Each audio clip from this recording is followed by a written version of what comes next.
Planning and Zoning Commission meeting, June 20th, 2024 to order. We are ready for roll call. Dan Dodge. Here. Bradford Green. Here. Robert Chair. Here. Henrietta Height. Here. John Rod. Here. Mark Correct. Here. Bobby Pickens. Here. All right, we are calling for an approval of minutes for March 21st, 2024 and April 4th, 2024. I make a motion for approval of the March 21st minutes. You doing both or just one? Actually, I'll do both. Thank you. It has been motioned and second. All in favor? Aye. All those opposed? Seeing none, we're ready to move on to our new business. Up first, do I turn it over to you or do you? You can turn it over to me. I'm gonna turn it over to Mr. Correa. Good evening, everyone. For the record, my name is Mark Correct. We have, what you see on the screen is item number 1. But just I want to begin by prefacing that we have essentially 5 items, all associated with the same applicant, which is the Putney County School District Board. They're the owners of the property. And so they have 2 separate parcels that they're dealing with. One parcel is currently in unincorporated Putnam County. And so we will have 3 actions associated with that tonight, each of which will be making a recommendation to the City Commission. So for these items, you will be in your role as advisors to the City Commission. And so then there is a second parcel, also owned by Putnam County School Board. That parcel is already in the city, and there'll be 2 actions associated with that, a comp plan amendment and a rezoning. So I'm going to start off talking about the annexation. When I get to the comp plan amendment and rezoning, I'm essentially going to describe them and talk about them together. You will have to vote separately on each action. And I'll do the same thing with the parcel that is already incorporated into the city. I'll talk about them together, but you'll have to vote on each of them independently. But a lot of the description for both actions is the same. It makes sense to sort of talk about them together. But we're going to begin with. Excuse me, Mark. I have a question. I have comments. Would you like them at the end of the report or during? It's truly up to you guys how you want to do it. I prefer to give my presentation and then you can. Yes, that's fine with me. Sure. Okay. Thank you. Yeah.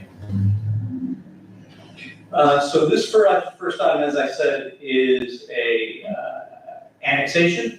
It's an annexation of a property that is just under 40 acres.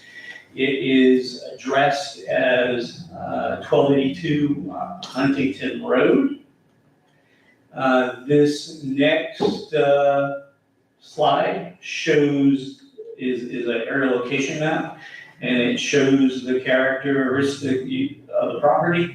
You can see that it is a large cleared piece of property. It does have on the southern portion of the property, there is a single family home that was associated with the agricultural, the family that owned and operated this farm, which my understanding was used as a hayfield until recently, live, and then they also have some accessory buildings associated with, storage equipment, as you would typically see on a farm. It is located in the northeast quadrant of 301 Huntington Road, which is the east-west, and Union Avenue, which is north-south road.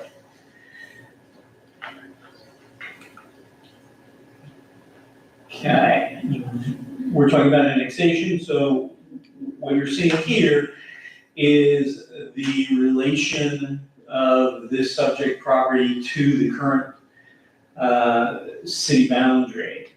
So everything shown in purple is currently incorporated into the city of Crescent City, and everything that is not shaded is unincorporated Putnam County. Okay, so this is a voluntary annexation, and the criteria is largely that associated with the state statute requirements. The city's land development code does not have really significant criteria associated with annexation, and that's controlled by Section 117.004 of the Florida statutes. There are a number of requirements in regards to how the property is described. It has to be annexed in with a meets and bounds legal description. That's opposed to what you might see as sort of the old sort of coordinate plane system where you may say legal descriptions that are a portion of the township and range section and subsections, and the reason for the meets and bounds legal description, of course, is for accuracy and to eliminate disputes between cities and counties over what has and hasn't been annexed. There is specific notice requirements. Those a notice has to be sent to the county administrator. It has to be sent 21 days prior to the advertisements that go to the city commission. And the city commission has to be advertised twice in 2 weeks beforehand. So that's how people and the county are put on notice for the annexation.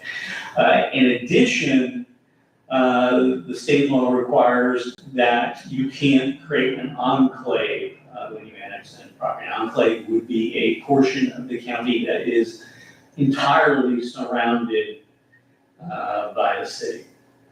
And then property must be contiguous and reasonably compact. So contiguous means that some portion of the property is, a significant portion of the property is coterminous with the city's boundary. As you saw, a substantial portion of this property is contiguous. I'm not aware where it's ever actually been settled as to what a significant portion of the property has to be to be considered contiguous. I do know that there are court state cases that it can't be a single point. So other than that, it's really largely up to the jurisdiction as to what they consider reasonable.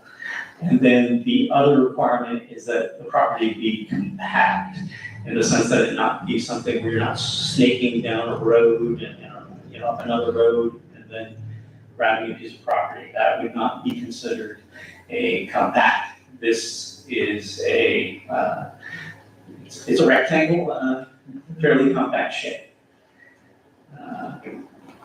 So staff is recommending approval because the property is contiguous, it is compact, it doesn't create enclaves. What's required here is a majority vote of the members present to recommend approval or denial annexations don't get conditioned, you either annex them in or you don't. My presentation is concluded, and I'd be happy to answer any questions about the annexation. On page one of your staff report, you have some neighboring properties and their future land use and then the zoning designation. You have the direction northwest, southwest, et cetera, but you don't have the address. No, and it's not. Why? Why? Well, first of all, what you have in here is just sort of a typical analysis is what's done in most places. It's not common to identify the specific address of all the surrounding properties. What we're looking for is just understanding what the context is around. But you did identify certain parcels, these individual parcels, correct?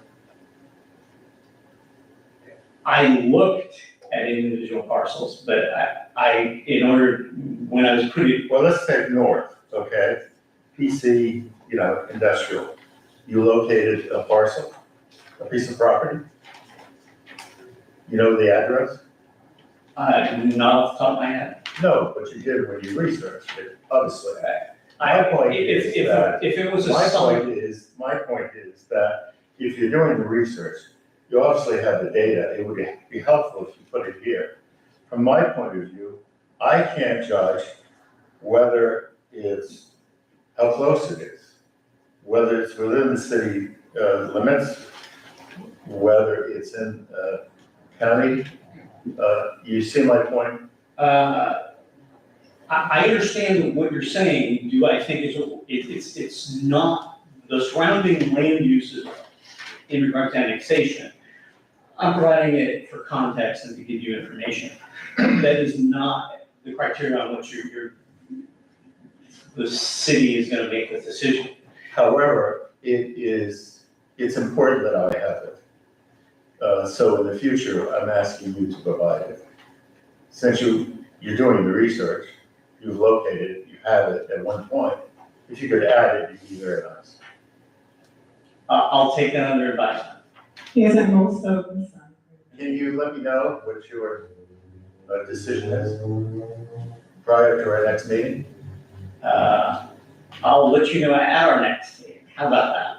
How about if I call you before our next meeting and we can discuss it? Yeah. Good, I'll call you before our next meeting. And another way of doing it is showing it on a map. So, And you do notice that this is one of 3 different items of course, associated with this property. I read the material. It just would, Yeah, I'm an analytical person. I understand that. And it would just, it would be helpful for me. And anyways, so going to page 2, we speak about utility services and road maintenance. Correct. So it appears that the water line is adjacent to the site, but the waste isn't. Correct. Whose responsibility is it to cover the cost of bringing it to the site from Line Street? Yeah. The applicants? Yeah. Oh, great, okay. Yeah, offhand, do you know the distance? It's a quarter of a mile? It's about 1,200 some odd feet. Yeah, okay, thank you very much. And they're not gonna require gas, I assume, city gas? They're looking into it. And how close is there gas, our gas lines close? Not close enough. They would have to extend our line to reach Okay. that. Yeah, so again, that's something that they would be at their expense from there. That's all I have, thank you very much. Okay. I just have a real quick question. Impact fees, do they apply to the? Good question. First of all, impact fees absolutely nothing whatsoever to do with annexations. Right. In fact, fees don't apply to the annexation. Understood. I'm just wondering about the property. We have a moratorium on that. Yeah. Okay, all right.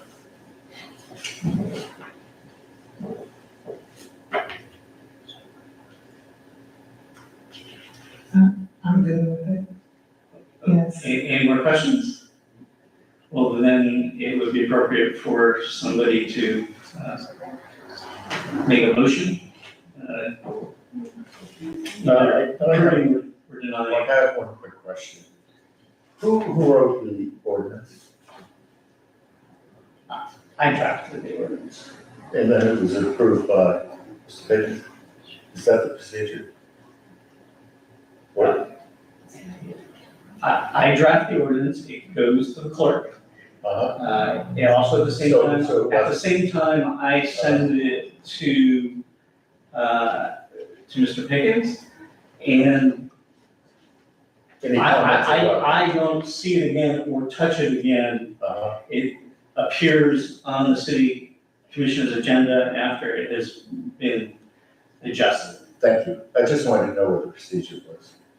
Great. Okay. I make a motion for approval to annex this property. I'll second. It has been approved in second, all in favor? Aye. All opposed? It has been approved for the annexation of the school board property. Are there, I was going to annex after the school board. Thank you. Okay. All right, so now we're looking at the small scale comp plan amendment and the rezoning. And as I said earlier, I'm gonna kind of blend my discussions of things together. And, again, so we understand the location of the property. And what we have here is the existing future land use map. These, this map does correspond to the surrounding uses that you'll see in a chart form later on. This is the existing zoning, so you will notice that while it has a future land use of industrial on the property, it has a zoning of agriculture. Now, this is in unincorporated Putnam County. So the zoning would normally be considered inconsistent. And usually it is the future land use that that basically is controlling and what you strive to be consistent with when you make land development changes and all sorts of your approvals. But in the specific case, the Putnam County does have language in their land development codes that tells you that sometimes they will leave, that they will have this type of a consistency because they are using the agricultural zoning as essentially a holding category. So somebody comes in and then says what they want to do. And that's what we see is occurring in this particular case. Okay, so this is the proposed flow, which is public buildings. They want to go from industrial to public buildings, and I guess the full formal name is public buildings and grounds. But we've abbreviated it as public buildings on this map. And this is the proposed zoning, which is public facilities 1. The city, Crescent City, has 2 types of public facilities. The public facilities 2 is distinguished by the fact that it that allows public uses that involve the use of heavy equipment.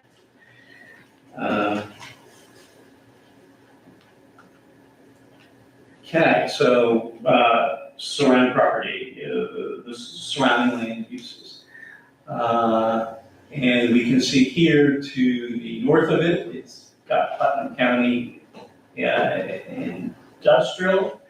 It has Putnam County Ag to the west. There is Putnam County Agriculture 1. The zoning is Putnam County Residential, which is R1A, which is a large, basically large lot, single family residential.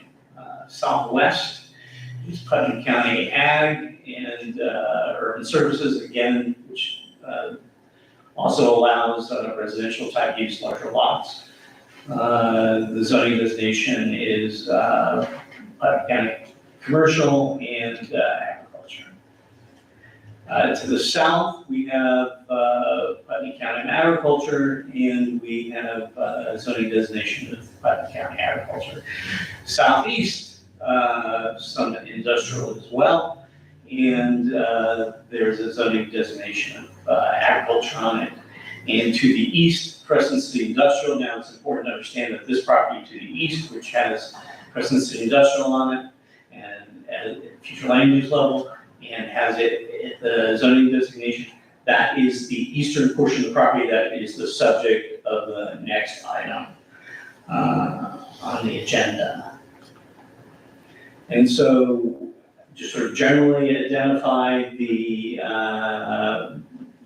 what are the existing uses in the area, and to the northeast and southeast, there are no developed lands. South and southwest, there are existing agricultural, and west we have single-family homes. So natural resources and soil. There's on this particular parcel, there's really no remaining natural resources. We saw a few scattered trees that were retained around the single-family home to the south.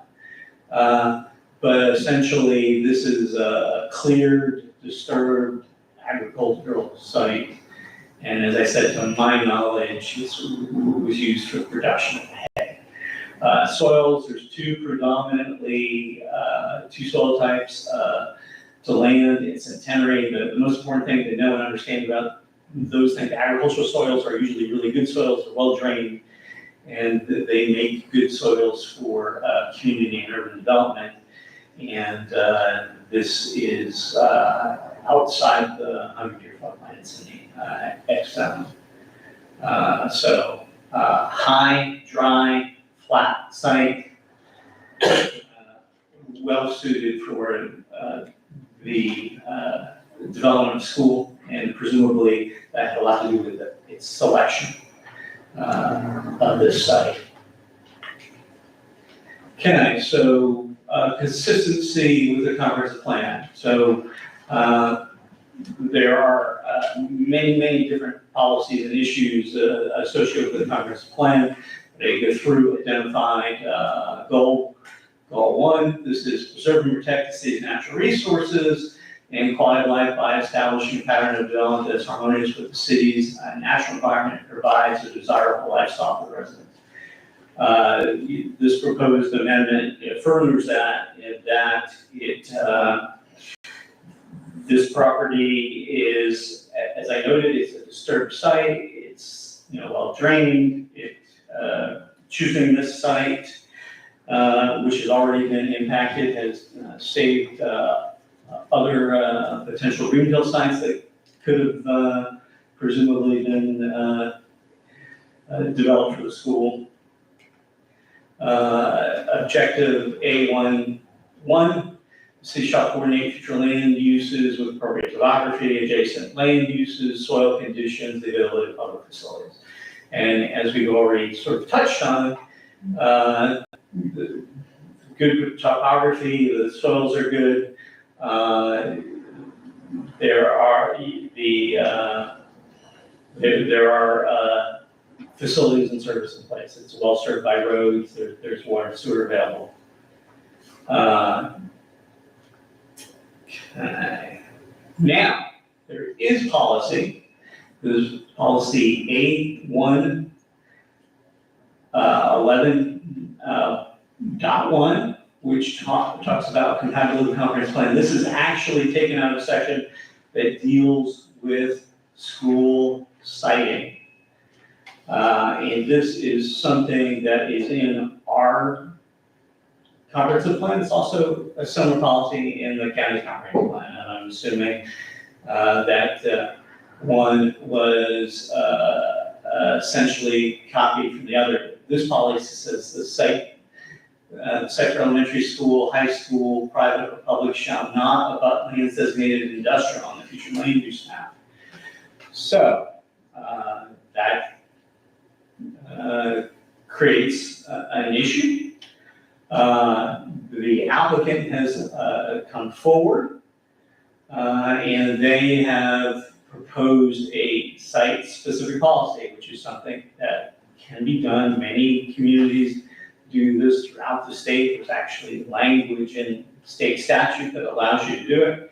So typically, text amendments to the comp plan are treated as large scale, and later in your agenda is a large scale amendment on, we're going to talk about the water supply plan. That is a large scale amendment to the comp plan. It is not site specific. So it's treated like a large scale. This is this essentially accompanies the companion map amendment, and it sets specific policy for a specific piece of property.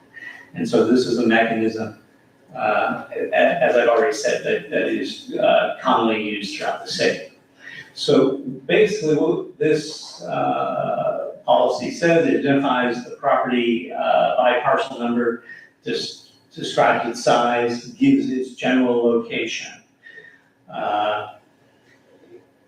And then the language that I want to specifically call your attention starts with the phrase, notwithstanding the provisions of food policy 8.11.1.b, a public school will be allowed use on the property to ensure compatibility, to mitigate any negative effects that may result from future adjacent industrial uses. The school will be developed with 20-foot landscape buffers. And we've identified, again, this is a proposal from the school board themselves, 4 canopy trees, 2 understory trees, and 16 shrubs for every 100 linear feet of buffer. And that would be along any portion. So what they're indicating here is that they want to provide this to help mitigate it. Obviously, they're not concerned. They're the owners and developers of schools throughout the county. They have selected this site. They are not concerned about the adjacent industrial use. They've come forward with this policy. I do agree that it is appropriate that we move forward and that we do this. This piece of property is already indicated, is certainly well suited for their intended use. It will be an economical place for them to develop.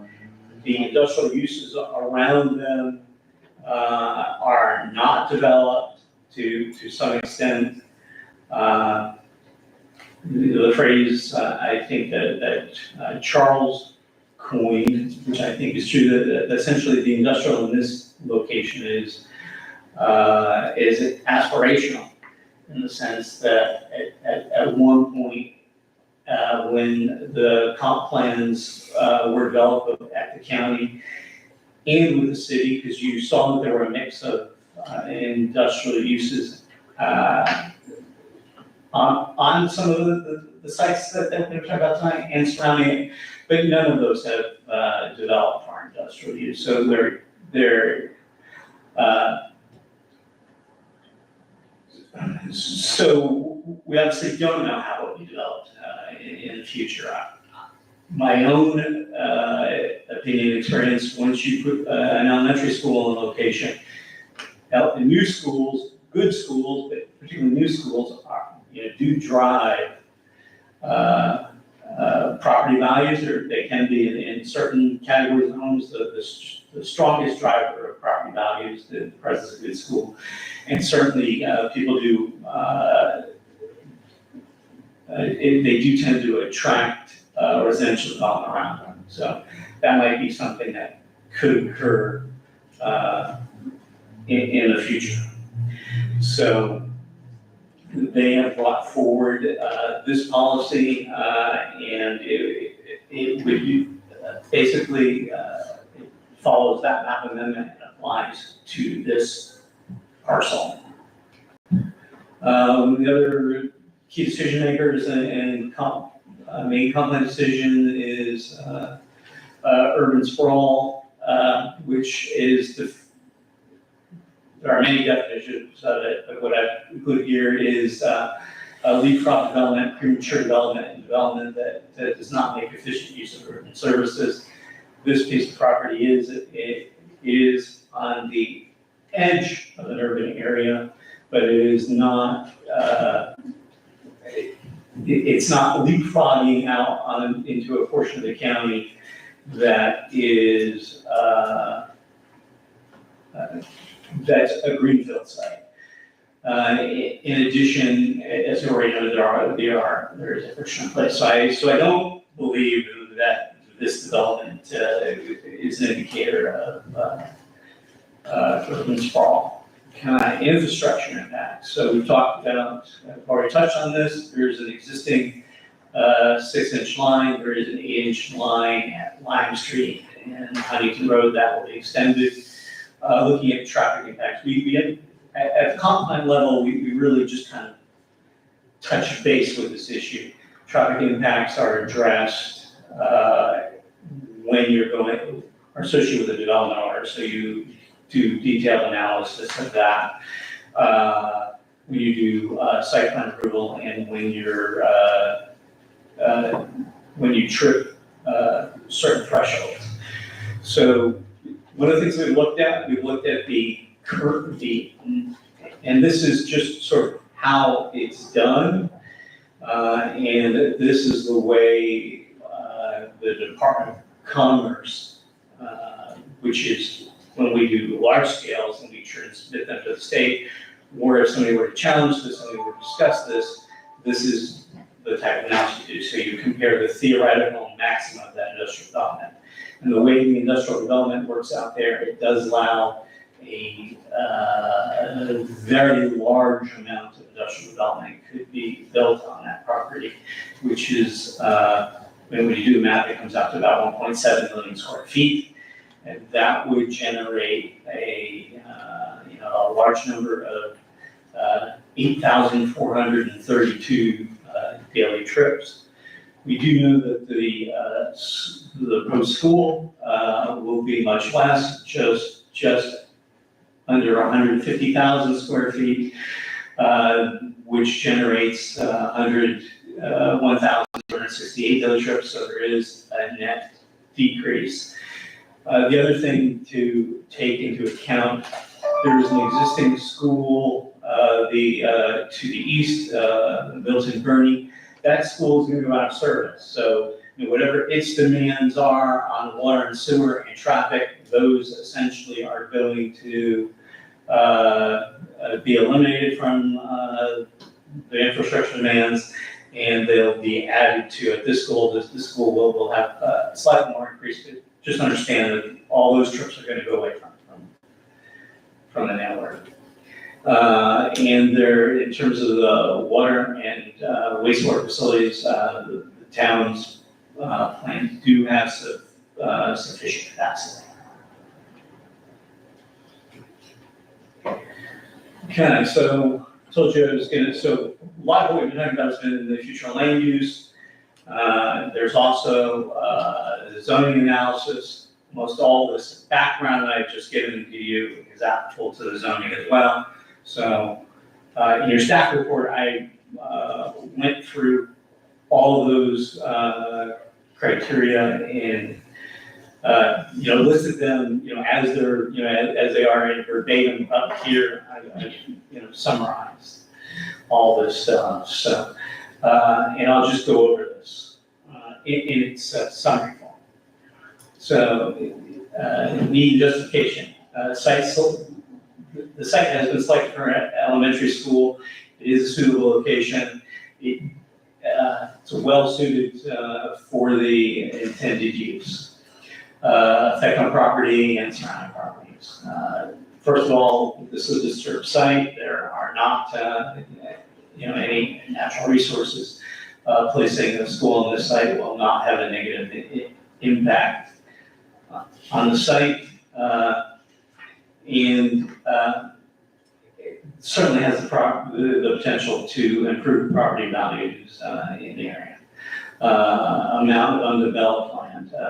There is, basically what this criteria gets at is there other similar zoning that's undeveloped area where this could presumably go if you're gonna rezone this property.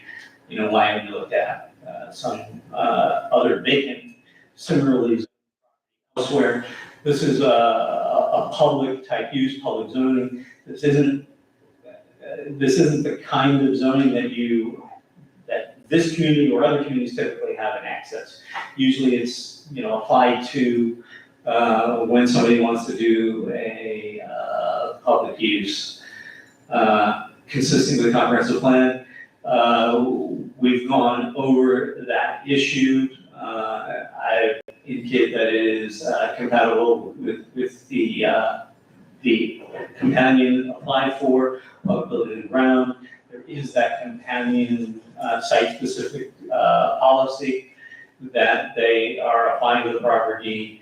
So I recommend to you that the property, that this request is consistent with the comprehensive plan. Adequate service and facilities, again, as we talked about earlier, existing infrastructure does exist. The elimination of the other school is gonna obviously add capacity that this property, that this development of the site can take advantage of. Impacts on the natural environment, there will be no negative, there'll be no impact. It's a disturbed agricultural site. And then there's just this other criteria, which is a grab bag, and I just noted that it will have a positive economic impact. While this property in and of itself, doesn't get taxed, the whole idea of seeing it developed, surrounding properties will gain value. In addition, you've already made a recommendation on the annexation, but this will allow further extension of this city as well. So I've talked about both of these together. Both reports are submitted to be part of the record. Be happy to answer any questions.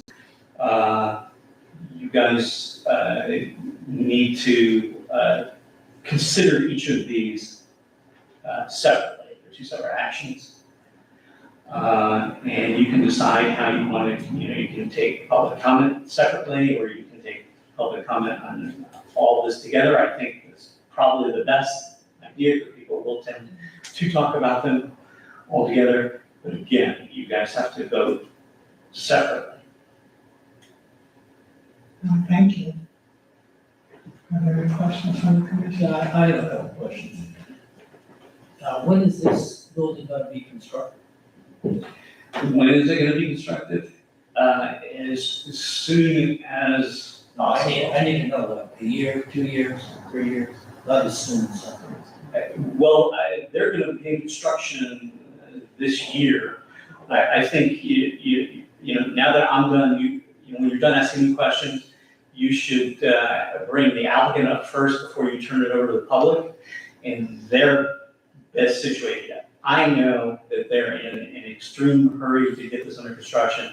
they have had all the conversations, with the people that are gonna be doing that work, and they can probably tell you, what month they'd like it to be. Yeah, and then I have two questions regarding utilities, especially water and waste. I know the city's not gonna run water supply out there. There is water out there already, so they will be connected. Wells or No, there's cities, city water? there's city water line in Union.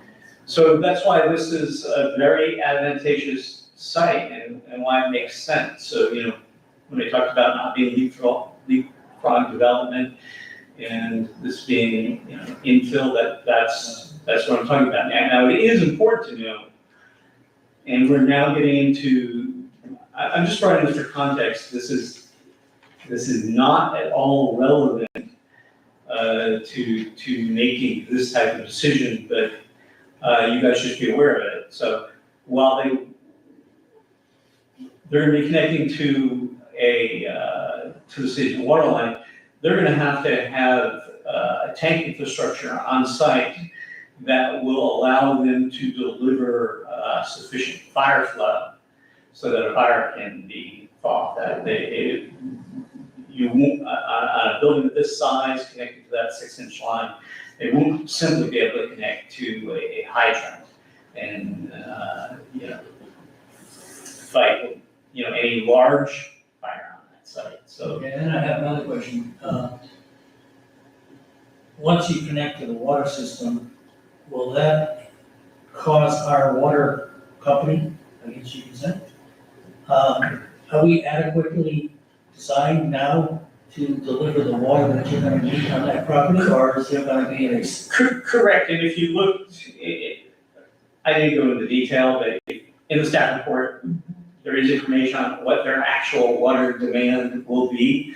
There is extra capacity. The other thing to understand, though, is that the Milton Bernie Elementary School will be going offline. This is a replacement school. It's not an additional school. So that school will eventually, while there might be some activities retained there, it's essentially going to be decommissioned, and its impact on water and wastewater will be substantially reduced. So, Thank you. I'm asking for a motion of approval for each one and then bringing up the representative, or would you like us to bring them up first?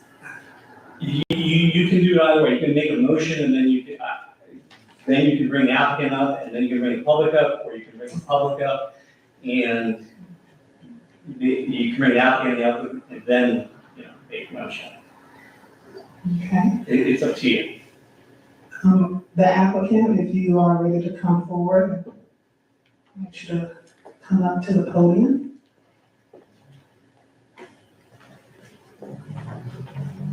Good evening, Madam Chair and Commissioners. My name is Richard Noakes, 1967 Commonwealth Lane, Tallahassee, Florida. I'm with George & Associates for the civil engineering firm on the project. I'm Greg Kelly. I'm the architect with Clemens Rutherford and Associate Architects, 2027 Thomasville Road, Tallahassee, Florida. We'll entertain any questions. So I heard a couple of questions, and Mark did a good job of presenting everything. So as far as infrastructure needs, water and sewer, Mark is absolutely correct. The impact to the city system itself is going to be minor because it is a replacement school. However, the analysis of the water flow indicated that we can provide a storage tank with high flow water pumps, which will greatly influence the city's water system. And so the city's water system itself will be improved. So the water tank is not just for the school. The water tank is to improve the city's water system. So that means the entire 6-inch line that runs for the 2 miles of Union Avenue all the way down to Crescent City High School.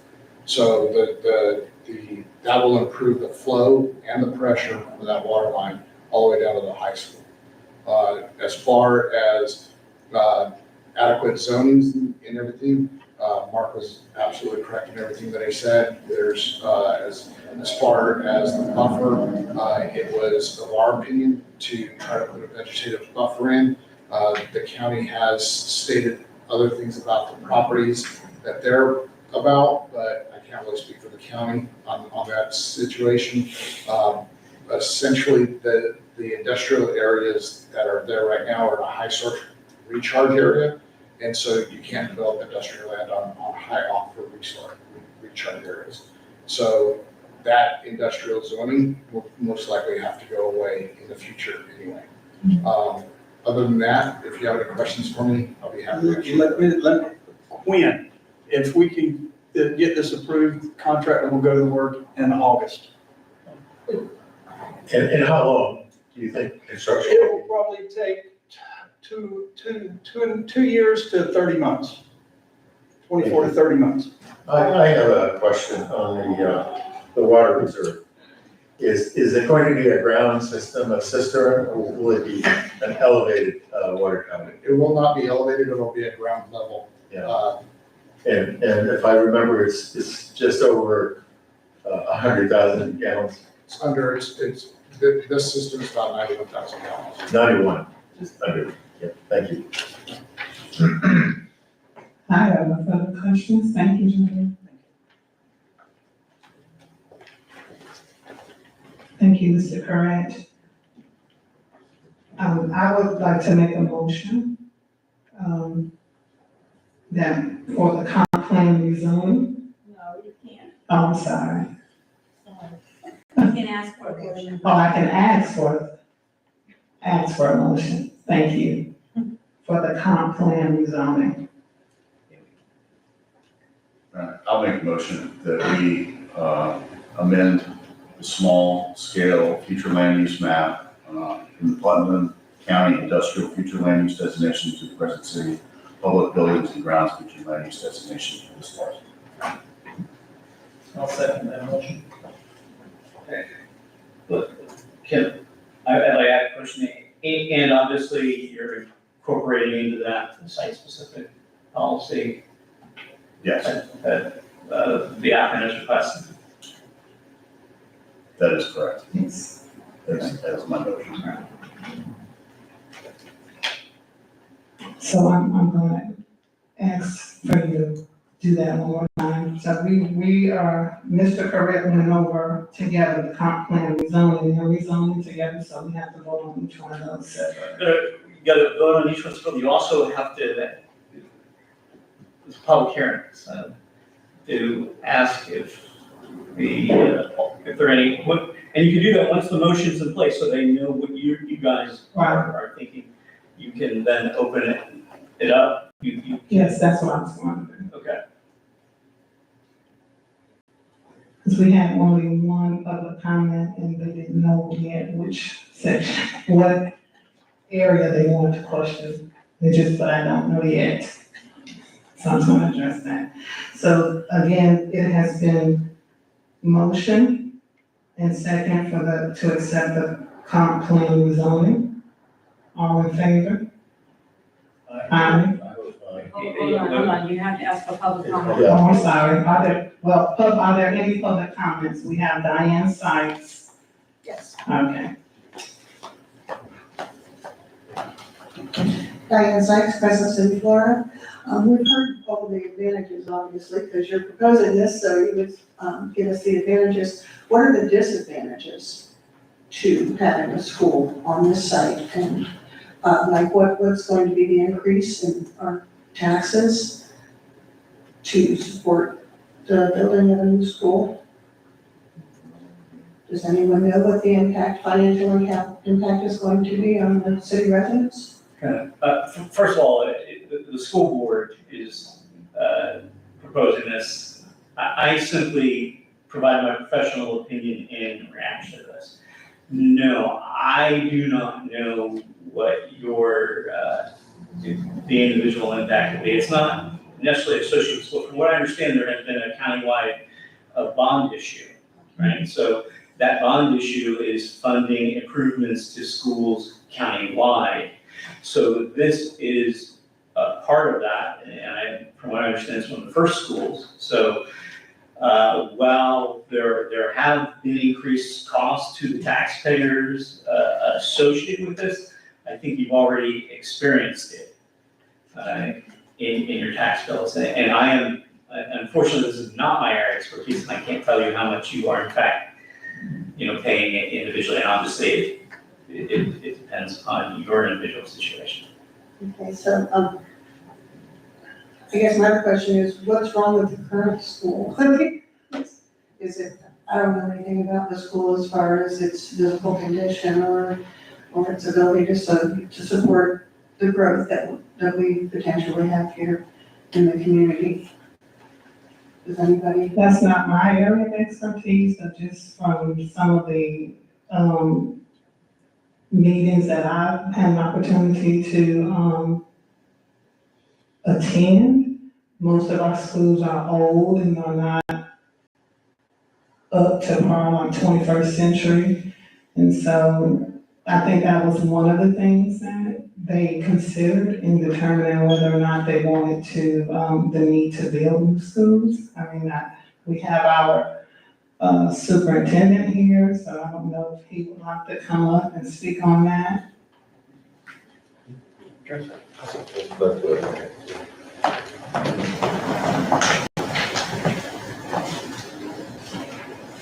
Mr. Kelly, Rick Starks, the superintendent of schools, and I thank you for the question, and I think the issue is right now about the zoning. And we've had the conversations about the conditions of the schools and that type of thing in previous discussions. So I think this committee needs to just consider the zoning, or the rezoning. And again, and obviously the cost to the taxpayer, they can go on their tax bill under debt service, and they can find that individual for themselves. We have, Mr. Kelly here, I think, also. I was going to say the school's old, it was custodic, which means we did an analysis through DOE verifying, they recommended to build a new school over trying to remodel and renovate that one. It's landlocked, it's busting at the seams right now, there's nowhere else to expand. Technology, all the new technology and everything, we can't do that there. So with DOE's guidance, it was decided to build a new school. Anything else? Thank you. Are there any more public comments? Now we move for approval. I'm asking for a motion for, You already asked for motion and I. all those in favor, forgive me for your patience. I know, it's okay. All those in favor of approving the comp plan rezoning? Aye. Aye. Aye. All those opposed? It has been approved, it has been motioned and approved for the comp plan rezoning. We need a motion for the rezoning. Approval of the rezoning. I can make another motion. I move that we amend Crescent City's official zoning map to apply the PF-1 public buildings and ground zoning classification to this parcel.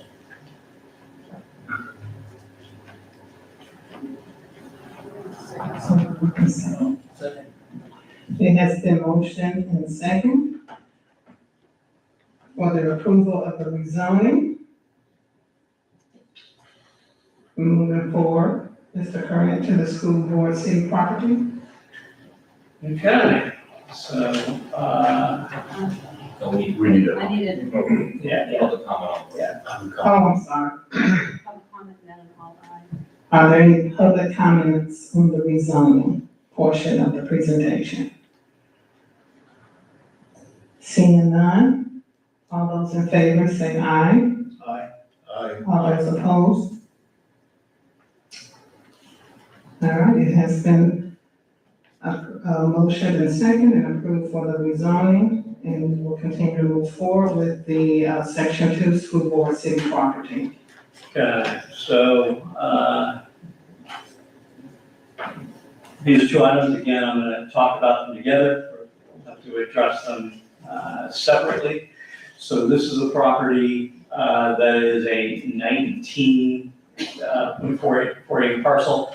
It is about 1,300 feet east of the intersection of Union Avenue and Huntington. So it's just east of 1282 Huntington Road. And you can see in the aerial exhibit that I have up, it's a continuation of the Hayfield property.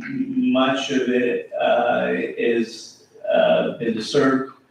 There is a portion of it that does still have some natural vegetation on it. It does have some wetlands.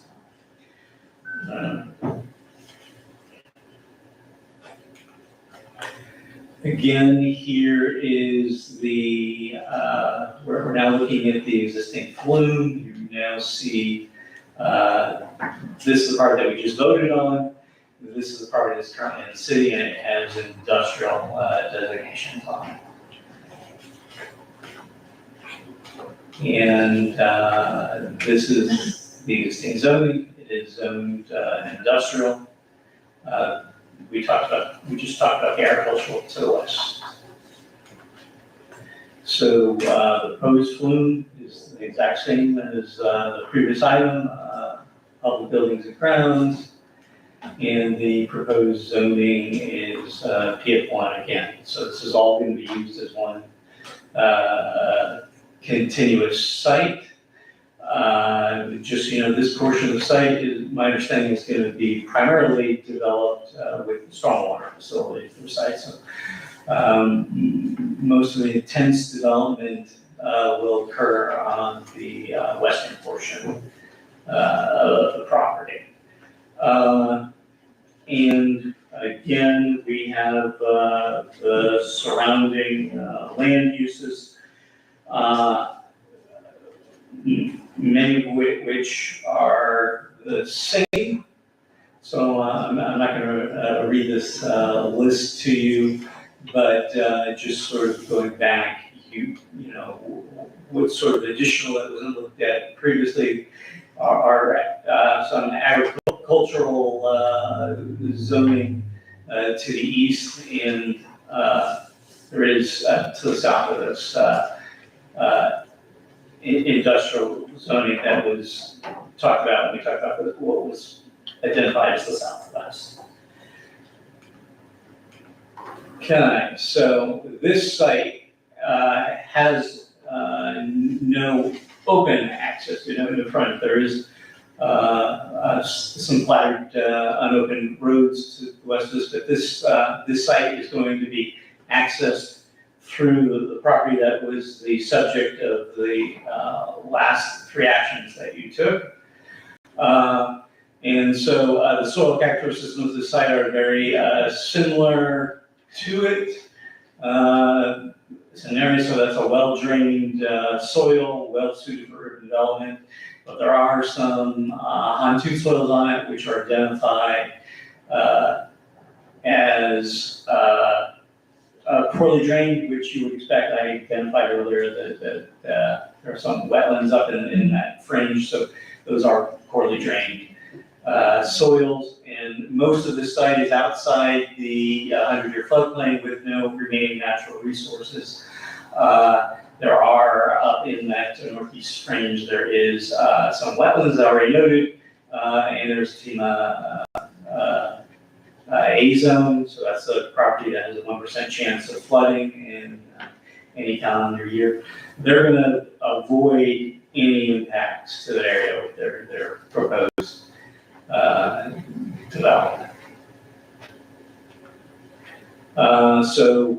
Consistency, we talked about this goal, so I'm not going to go into that now. It's all in your staff report. We talked about it earlier.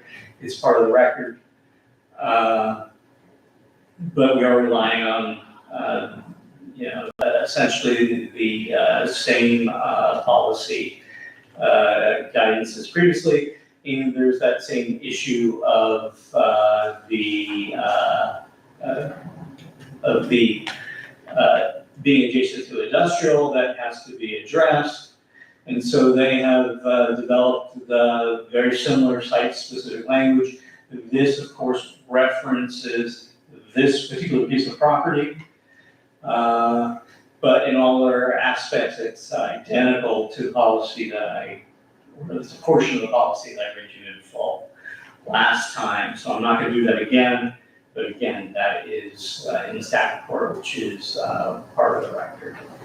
And the zoning analysis, again, the full analysis is in your staff report. It's summarized here.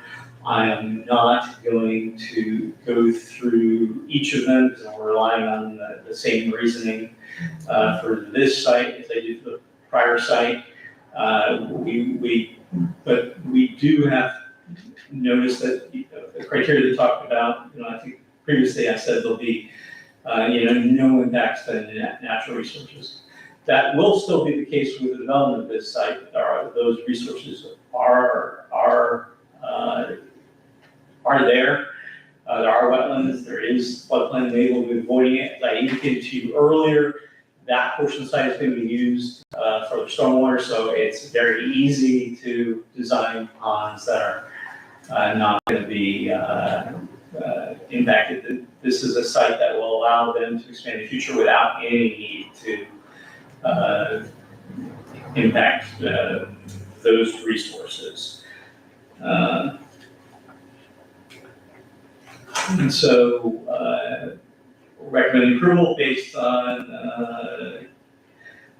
consistency of the comprehensive plan, the availability of urban services, and lack of urban sprawl. You're making a recommendation, and your approval, modification, or denial. Be happy to answer any questions. Thank you. At this time, are there time for public comments? If you guys have no questions, you can get the applicant back up if you desire to do that. And yes, you can either open to the public or you can do the public comments, associated with your motions. It is up to you as long as you give the public an opportunity to. Thank you. Are there any questions? I have no questions. Open it up for any public comments. Seeing none. We need a motion to approve the comp plan amendment. I make a motion to approve the comp plan amendment.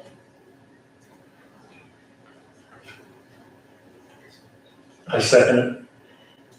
It has been motioned and second. All those in favor, say aye. Aye. Aye. All those opposed? Moving forward, well, it has been motion approved, the comp plan amendment has been approved. Moving forward, we need a motion for approval of the rezoning. I make a motion to approve the rezoning set forward in this application.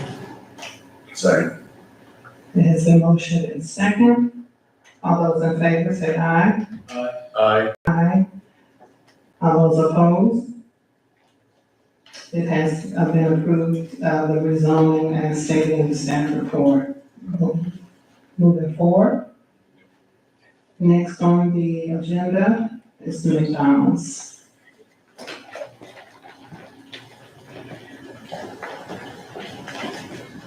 Okay, so, changing pace. This item is, for site plan approval.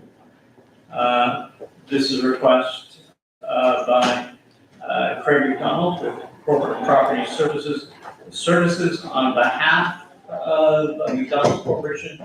They're asking for approval of a site plan for this, approximately 1.5 acre site. It's located at 898 North Summit, which is at North Summit and Grove. They plan to construct a 3,800 square foot fast food restaurant with drive-through.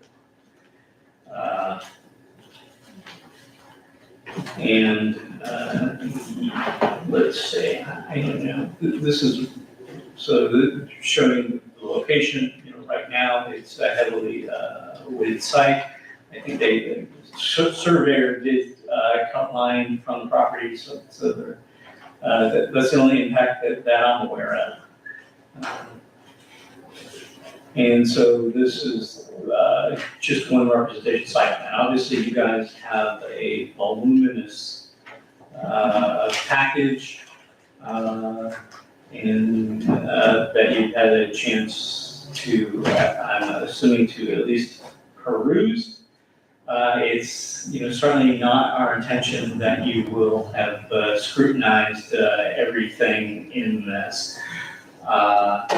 This has been reviewed multiple times by members of your staff. We take a divide and conquer approach, so it's been reviewed by engineers, it's been reviewed by landscape architects, it's been reviewed by the utilities department, it's been reviewed by 2 different fire reviewers. And we've also looked at the architecture in detail. But, let's just talk about the site plan fairly quickly. So it's corner site. It's got access on US 17. It's got access on Grove Avenue. It's a dual drive-through, fairly standard development for regularly shaped property like this. Kind of, racetrack design, building in the middle, parking, and then your green space, landscaping, and stormwater surrounding it. Stormwater will be to the western portion of the site.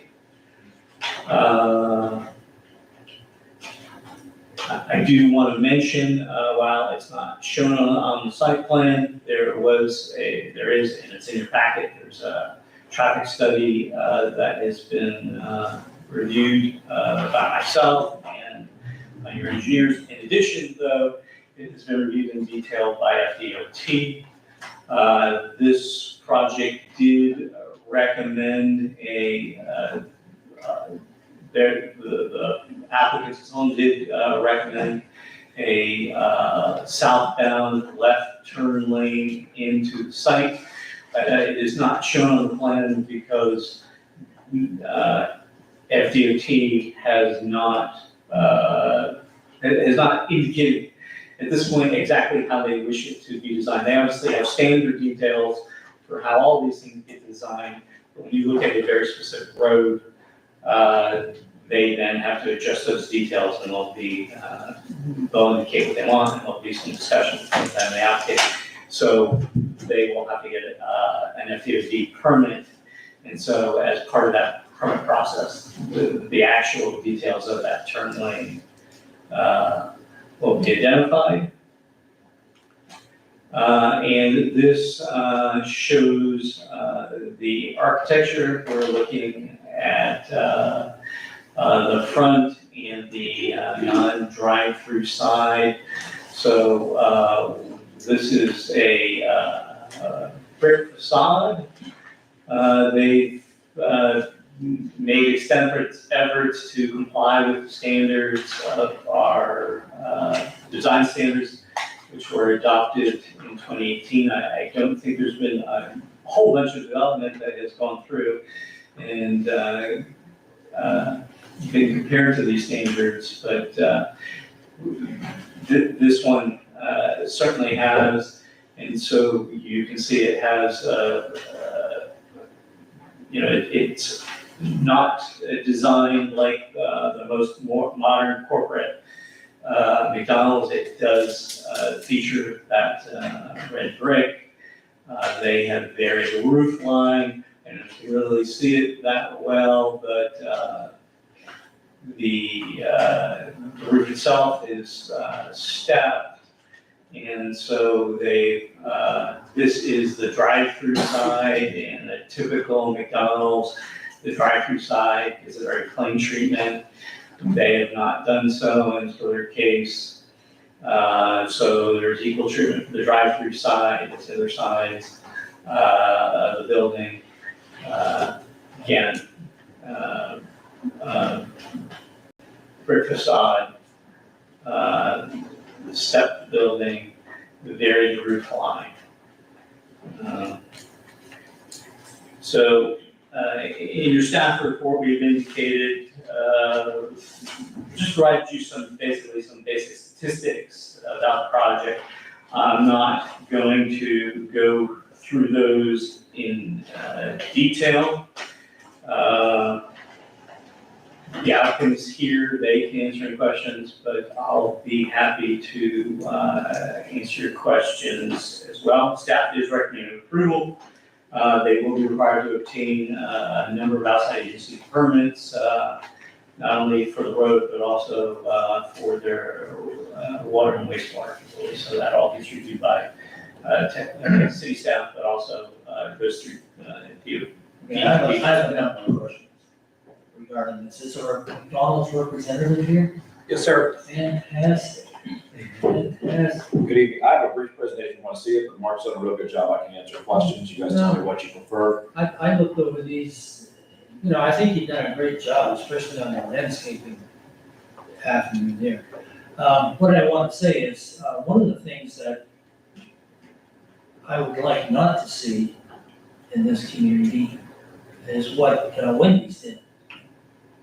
Well, I don't know if I worded that right. Like Wendy's is, the store is set back off the road, and there's no huge 10-foot by 10-foot, 20-foot tall illuminating sign on the street side. Okay? So, one of my questions is, and I couldn't find it in looking at the drawings, what is the setback of the building? And that setback goes from the yellow line in the middle of the road.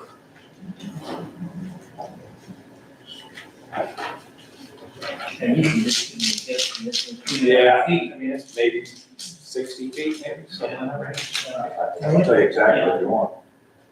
Yeah, I mean, that's good. I mean, it's not the road, it's not as far as, it's quite as good as Wendy's. Wendy's is really back there. Yeah, the setback largely, I mean, what defines it, particularly with this type of use, you need to get sufficient stacking distance for your drive-through, right? Stacking distance, the number of vehicles that are lined up, right? And so there are corporate standards associated with this.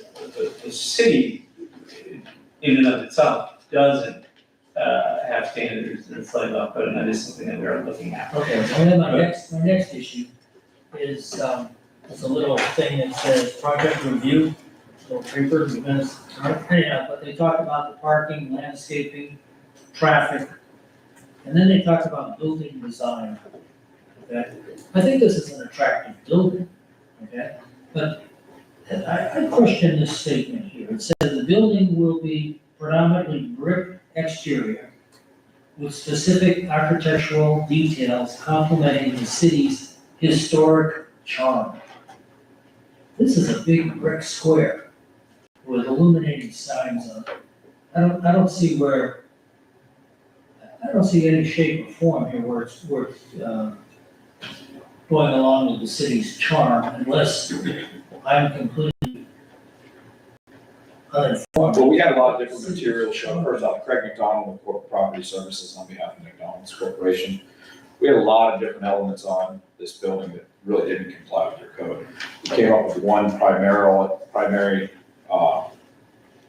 basically, so they want a single theme, which that's where you get the brick in here. We do have some combined branding elements. Obviously, McDonald's wants to ensure that people know certain elements by the entrances and some of the metal seem or prevalent so that people would know it's McDonald's, but this is certainly not the corporate cookie cutter McDonald's that you would normally see. We worked real hard with Mark and Charles to get to where we're at right now. It's a colonial red brick schoolhouse red building with some additional branding elements on it. Yeah, so I like the building. I think the building looks good, but it doesn't, I think you should have left this out of your project review. That was the thing, that I put that phrase. That's, I mean, you're going to If be you got that static. phrase, let me ask you this, what do you exactly mean by this? Well, I mean, we did look at a lot of, other buildings, you know, in the city, and there's a significant number along Central Avenue, Center Street, and elsewhere that use brick. And, we went back and forth, quite a bit, because the first version of this, you know, didn't show any of those historic elements. Its first version of this was traditional corporate architecture. And, you know, came from one of their current, prototypes, where they typically, you know, and you may notice that McDonald's, because they've sort of gone away from, you know, the mid-century modern stuff, and have created a lot of the newer McDonald's. They're trying to make them look like coffee shops, you know, and almost borrowing from the aesthetic that you see with Starbucks. And what was first presented to us looked a lot like that. It was, you know, large expanses of, you know, colored concrete. Well, I can see, you know, I do like the building, but I think if you're gonna be using this historic charm statement in any of your literature that you pass out, you need a definition of that. Because that's just a throwaway statement. It's meaningless, it's a throwaway statement. So I know you're not very committed to making statements, but can we get some kind of consensus on what this historical charm is? I mean, there must be a standard that you. There's a standard in your design standard, and actually you get a number of different choices, right? So there's, and we can go through them. I don't know where this is, but I don't think right now is necessarily the time to do so. If you wanna, No, if that's you wanna what go, I'd like to. if you'd like at a future meeting to kind of review through these design standards so you know what the historic, so we can do that. Okay, that sounds good. Let's move on to, the other thing I object to is this great big huge 30-foot tall, 10 by 10 sign. It doesn't, on the site map, it doesn't say where you're gonna put that. You're gonna put that on the It's over in the corner. corner of where? Can you show me a site? plan? Yeah, we'll go back to the site plan. It's in the corner of Grove and Summit there. Corner of where? You can see it. Yeah. It's not quite. Right there. Yeah, That rectangle I sign. don't want that. Just so you know, That doesn't fit with our. they've presented these signs to you. Sign, this is FYI, you're not actually approving the signage tonight when you approve the site plan. Well, the site plan is where the The- sign is gonna be placed. Yes, the locations of signage are identified, but what will happen is, and also when you look in that sign package, there are things that actually don't get considered signs. Once the site plan is approved, they will make, and they've already submitted this package to us, and it's been included to you. We'll actually review it against the code, and, you know, there's all sorts of sign criteria and sizes, so this process could. Well, the only issue, could- I have no issue with all the other signage. You put as much as you want on the building, and light it up, it's like a carnival. I just have opposition to this one great big huge sign being on the street. Right, but tonight we are to approve the site plan is what he's saying. Yeah, but it's a Yeah. site, it's. a Yeah, site- you're site not plan. approving, you're not approving the sign, you're just approving the location. Location of the sign. However, he is bringing up Yeah, a concern that should probably be reviewed. Well, it is a road sign. It's gotta be seen from Summit. That's the whole No, point it and doesn't. purpose of it. When you put it, where else would you put a sign? that you can Say from the summit? Well, you're gonna, the main traffic's running along Summit, not along That's your Grove, personal certainly. opinion. Yeah. What's that? That's your personal opinion. No, the traffic's not coming from Grove, that's not my opinion, there's nothing on Grove hardly except residential and the fishing camp to us, so that's not what the traffic's. Yeah, it's an allowed location. As a matter of fact, we made them pull this sign back when it was originally, so it has been pulled back to it's as close to that corner as the code legally allows, because we pushed the sign back. So How far back did you push it? pushed it outside the site triangle. So there's a site triangle that gets crazy, you go down the property. How many feet? You know, remember? I don't remember off the top of my head, but it's Yeah. outside the site triangle. And so, and we commented about it multiple times because, you know, and this just something that happens. So for example, when they corrected the site plan, they got the site plan corrected and they moved the sign back.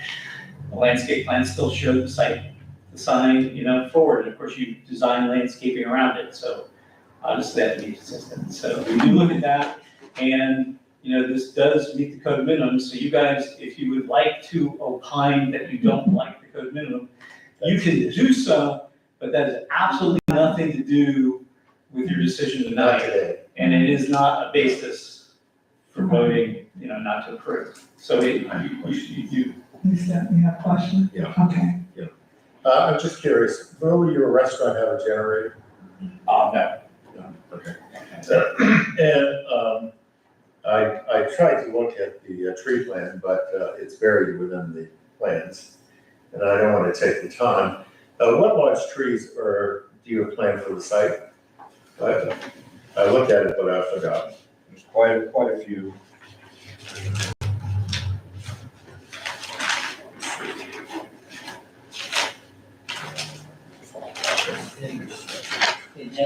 It's actually on the same.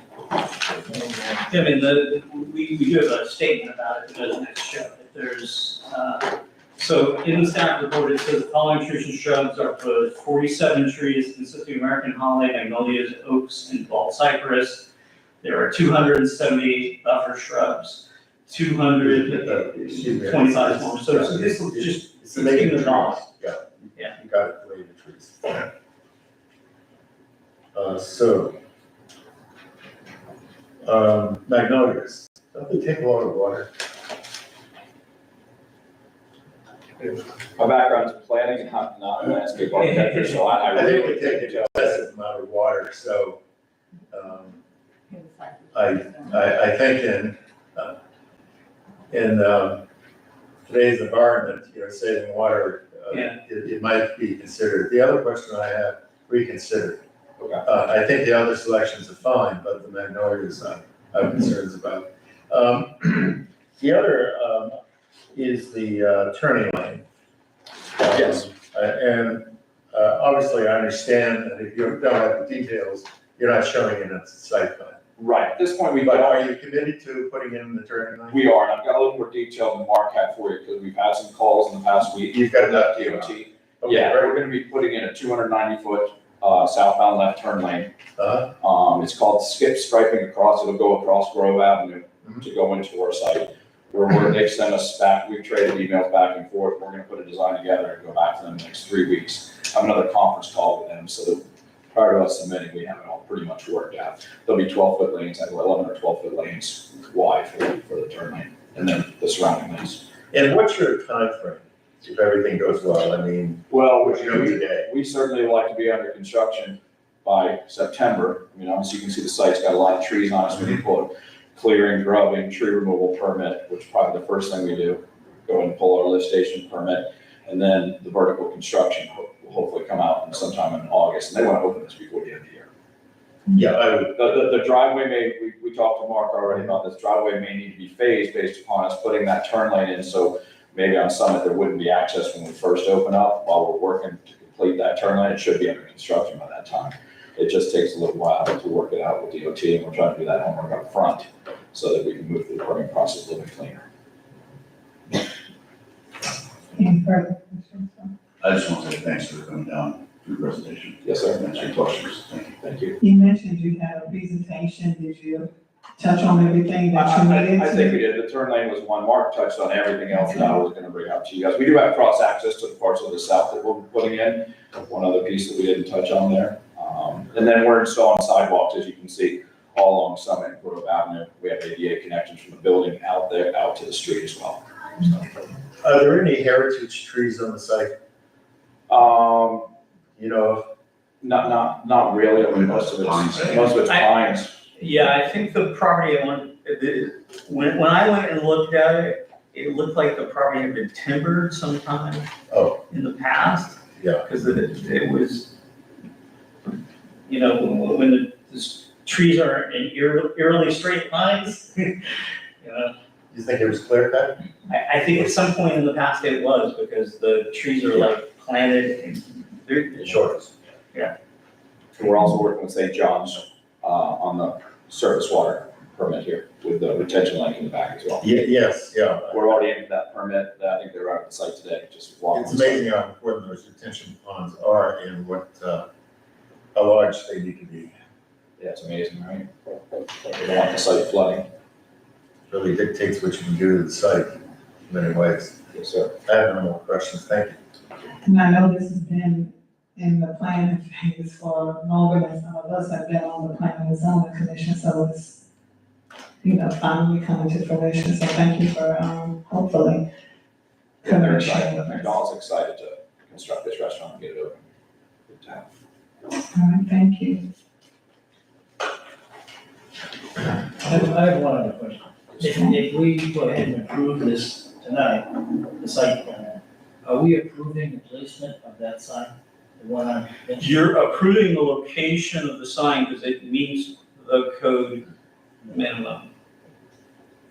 It's actually set back, Mark, almost 35, 40 feet from the edge of pavement. It's set back almost 15 feet, I believe 10 to 15 feet from our property line, but it needs a setback. But it's still gonna look like a building when you walk down, when you drive down the street, right? I don't think it's gonna look like a building road, it'll be attractive. Attractive. It's not gonna be nearly the size of Wendy's sign, that's for sure. Wendy's doesn't even have a sign. Yeah, They have a huge sign. It's huge. Yeah. It's probably 4 times the size of the sign. It must be so big. Will be all code requirements, and it is set back from that. You got that little swale area out there, that's right away, that's set back from as well. All right.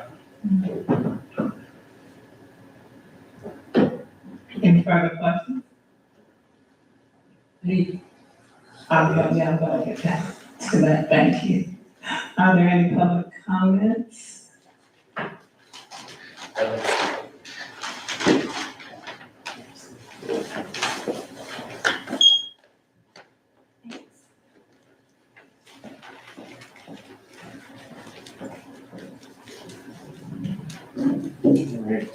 Kev T.O., cave person, 936 Lake Argenta Drive, Crescent City, Florida. Dear members of the Crescent City Planning and Zoning Commission, thank you for the opportunity to be here to speak with you tonight. I'm really just here because unfortunately McDonald's has been turned into a political tool by recalled Cynthia Burton. And so if you go back to February 2024, this is when that political agenda became very obvious on Facebook. And so I've got some information here. Is it okay if I hand it out to you? It's from the St. John's Water Management District. Can you pause the timer, please?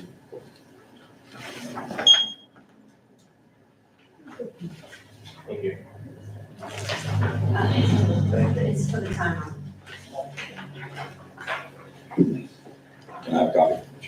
Oh, it's public record. It's. Yeah. Here, you got my copy. All right.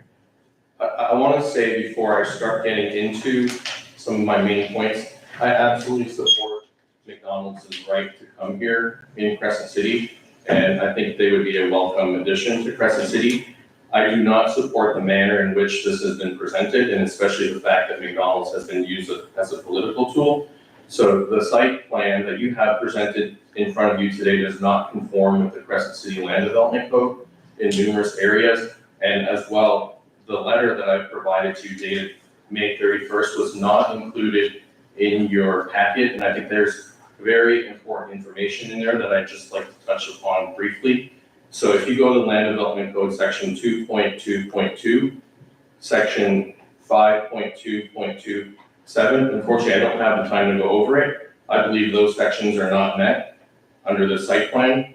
And then if you go and look at that RAI letter that I just presented to you, there are numerous issues right now with this site plan. So paragraph 2, calculations provided have not met requirements for new construction with greater than 50% impervious area. Paragraph 3, the applicant has failed to address project site drainage towards Crescent Lake. This is key. I was involved in the biosolids and opposing that, and there was a lot of private money that went into stopping that. I would hate to see Crescent Lake be affected by it. So paragraph 3 says the applicant has failed to address the drainage site, which is already impaired, referring to Crescent Lake, which is already impaired for nutrients. And if you go look at the Florida Department of Health, just today, they put out a notice, there's an algae bloom, it's toxic.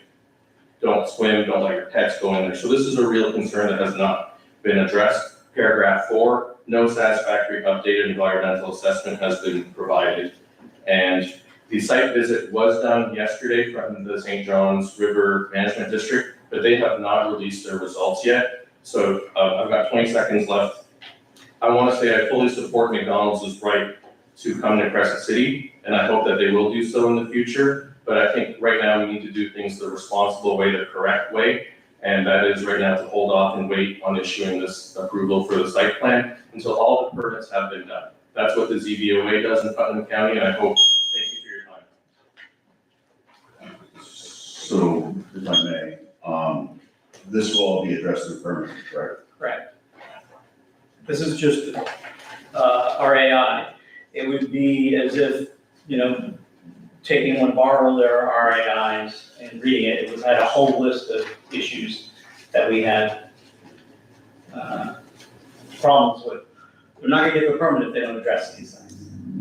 That's correct. What I was gonna say, that's our initial submittal. We've been working towards those corrections. As I stated to you, we're working with St. John's, and she actually made the issues there today. But we're gonna work through that. We're not getting the permit to build any drainage on site without it. So So typically, these projects will have back and forth several times. we'll go through probably two to 3 rounds of corrections. Correct. So these issues are still pending. There are absolutely. pending issues with St. John's. Now, we I give understand. a zoning letter to, after this approval, and when all the outside agency permits are in hand, we give a zoning letter to the county that says the building permit can be, Right, we have no of objection course. to be released. Yes, Right, but we collect all these permits. right. But my question, which you answered, yes, they're pending. They have to be. Yes, That's all I, Yeah. thank you. Any further questions from the public? So just to clarify, today we are, our task is to, approve the site approval. And, since there are no further questions, I would like to have, we need a motion on whether or not we will approve the site plan. I'll make a motion. I say that we recommend the site plan be approved. You're the final decision makers in regards to site plans. So it's not a recommendation, you're approving it. Okay. Make a recommendation, we approve the site plan as submitted. When we approve it, does it go to the city commission? Yeah. For final approval? So worry it. Okay, thank you. Can I ask a question? Yes. So you're saying that, all these issues that the gentleman has brought up and made to us, that'll all be handled through permitting? It'll be, they will have to present to the city a St. John's permit, right? And when they do that, when they have all their outside inspectors, for example, they're gonna have to go to DEP and get clearances on their water system as well, That's not true. So, And then we'll need Putnam County DEP approval for the lift station, the water. Right, supply. FDP, Yeah, right, correct. right, so what happens is that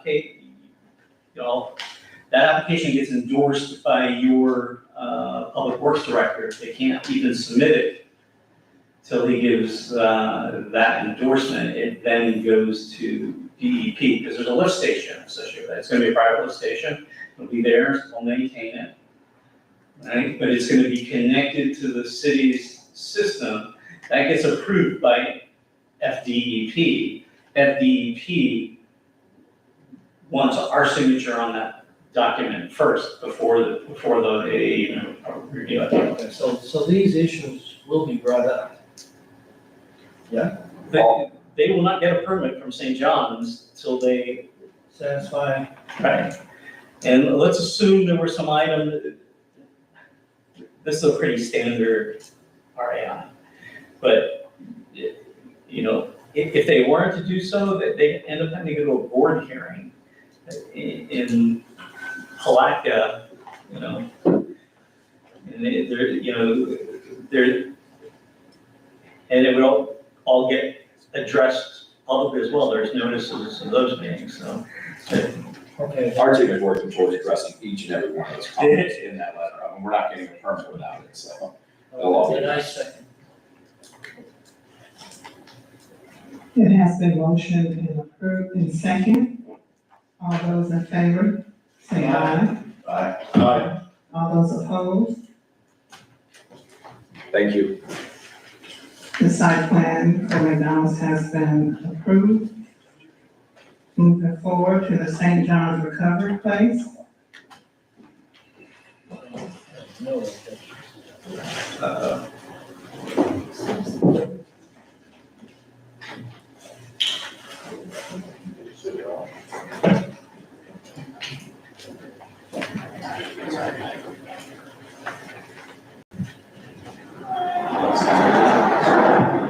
And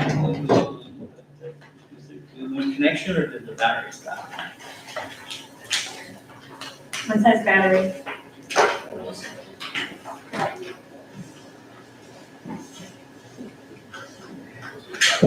Okay, so we'll do this the old fashioned way.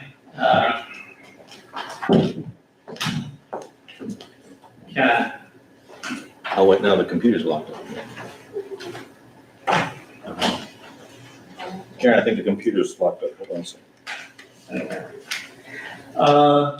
So we're now looking at St. John's Recovery Place. This is a PUD rezoning.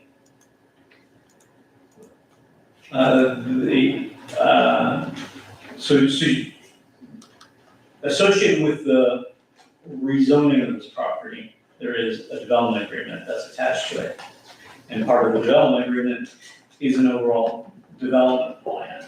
That overall development plan is not the site plan for this piece of property, it is a conceptual plan. The applicant will still have to come back with a detailed site plan.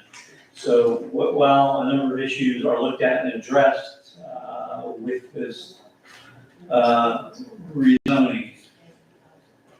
So is it? She's saying the last one. Okay.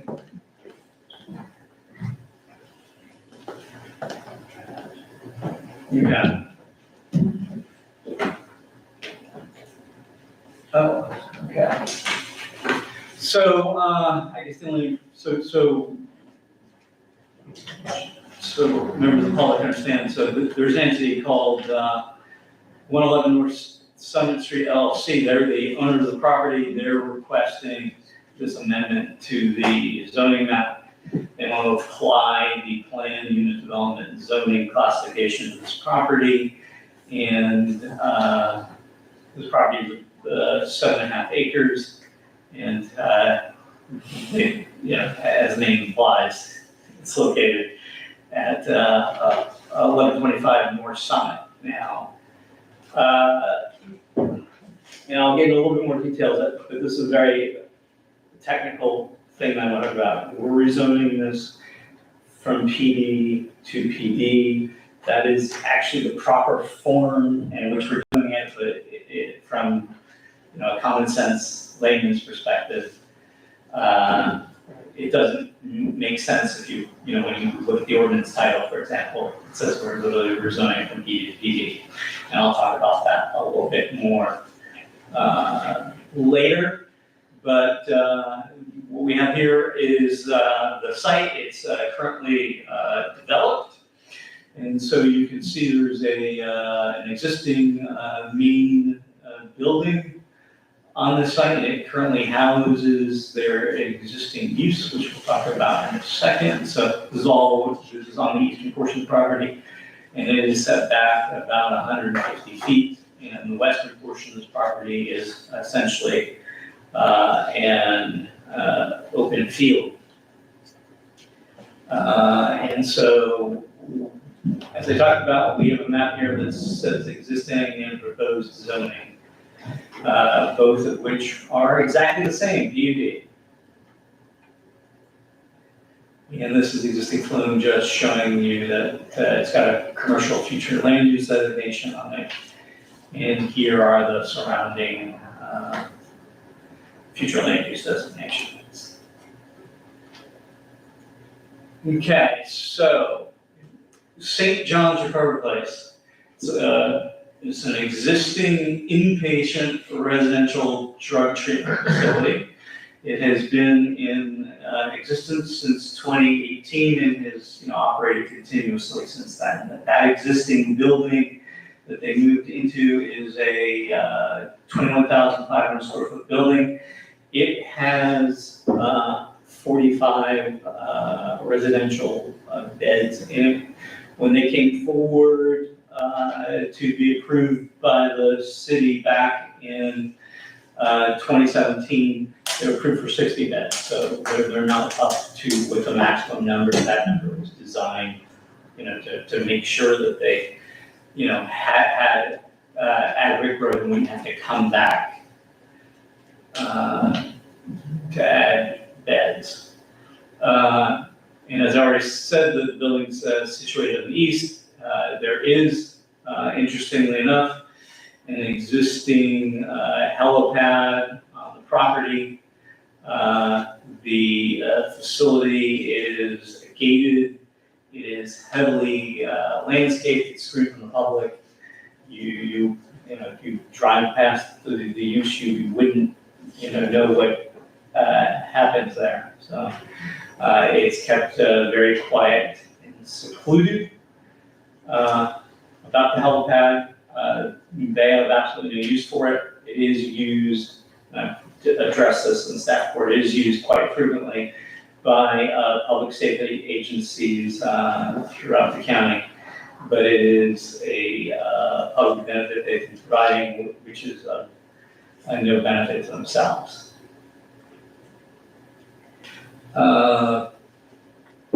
They plan to expand. They want to add 3 buildings to the western portion of the site. It'll be an office building. That office will be approximately 4,500 square feet. And then they will have 2 residential units, men's and women, each will be about 40 beds. They'll each be in separate buildings. Men's and women will not be mixed. And so those will be situated towards the rear of the property and kind of, keeping the interior of the property landscaped and beautified. They do intend to eliminate the helipad as part of that proposal. It is of no benefit to them. You'll notice that, I suggested or asking that they retain it. Obviously, if they were to do so, they might want to enter into some negotiations. There might be significant liability associated with that, none of which has been accounted for in the past. My understanding from talking to the engineers, maybe the site was a small hospital at one time in the past. And so that just kind of, rolled over and was used, but now they're gonna be doing construction on that site, so. So they are intending to make that change.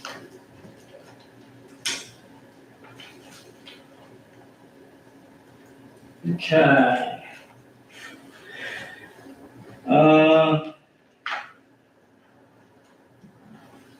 I'm just gonna talk a little bit about the agreement itself. So you have an agreement that is in your report. This agreement covers the entire property. If you read through the staff report, you will notice that in 2017, a rezoning was done. A rezoning ordinance was adopted by the town council, the city commission.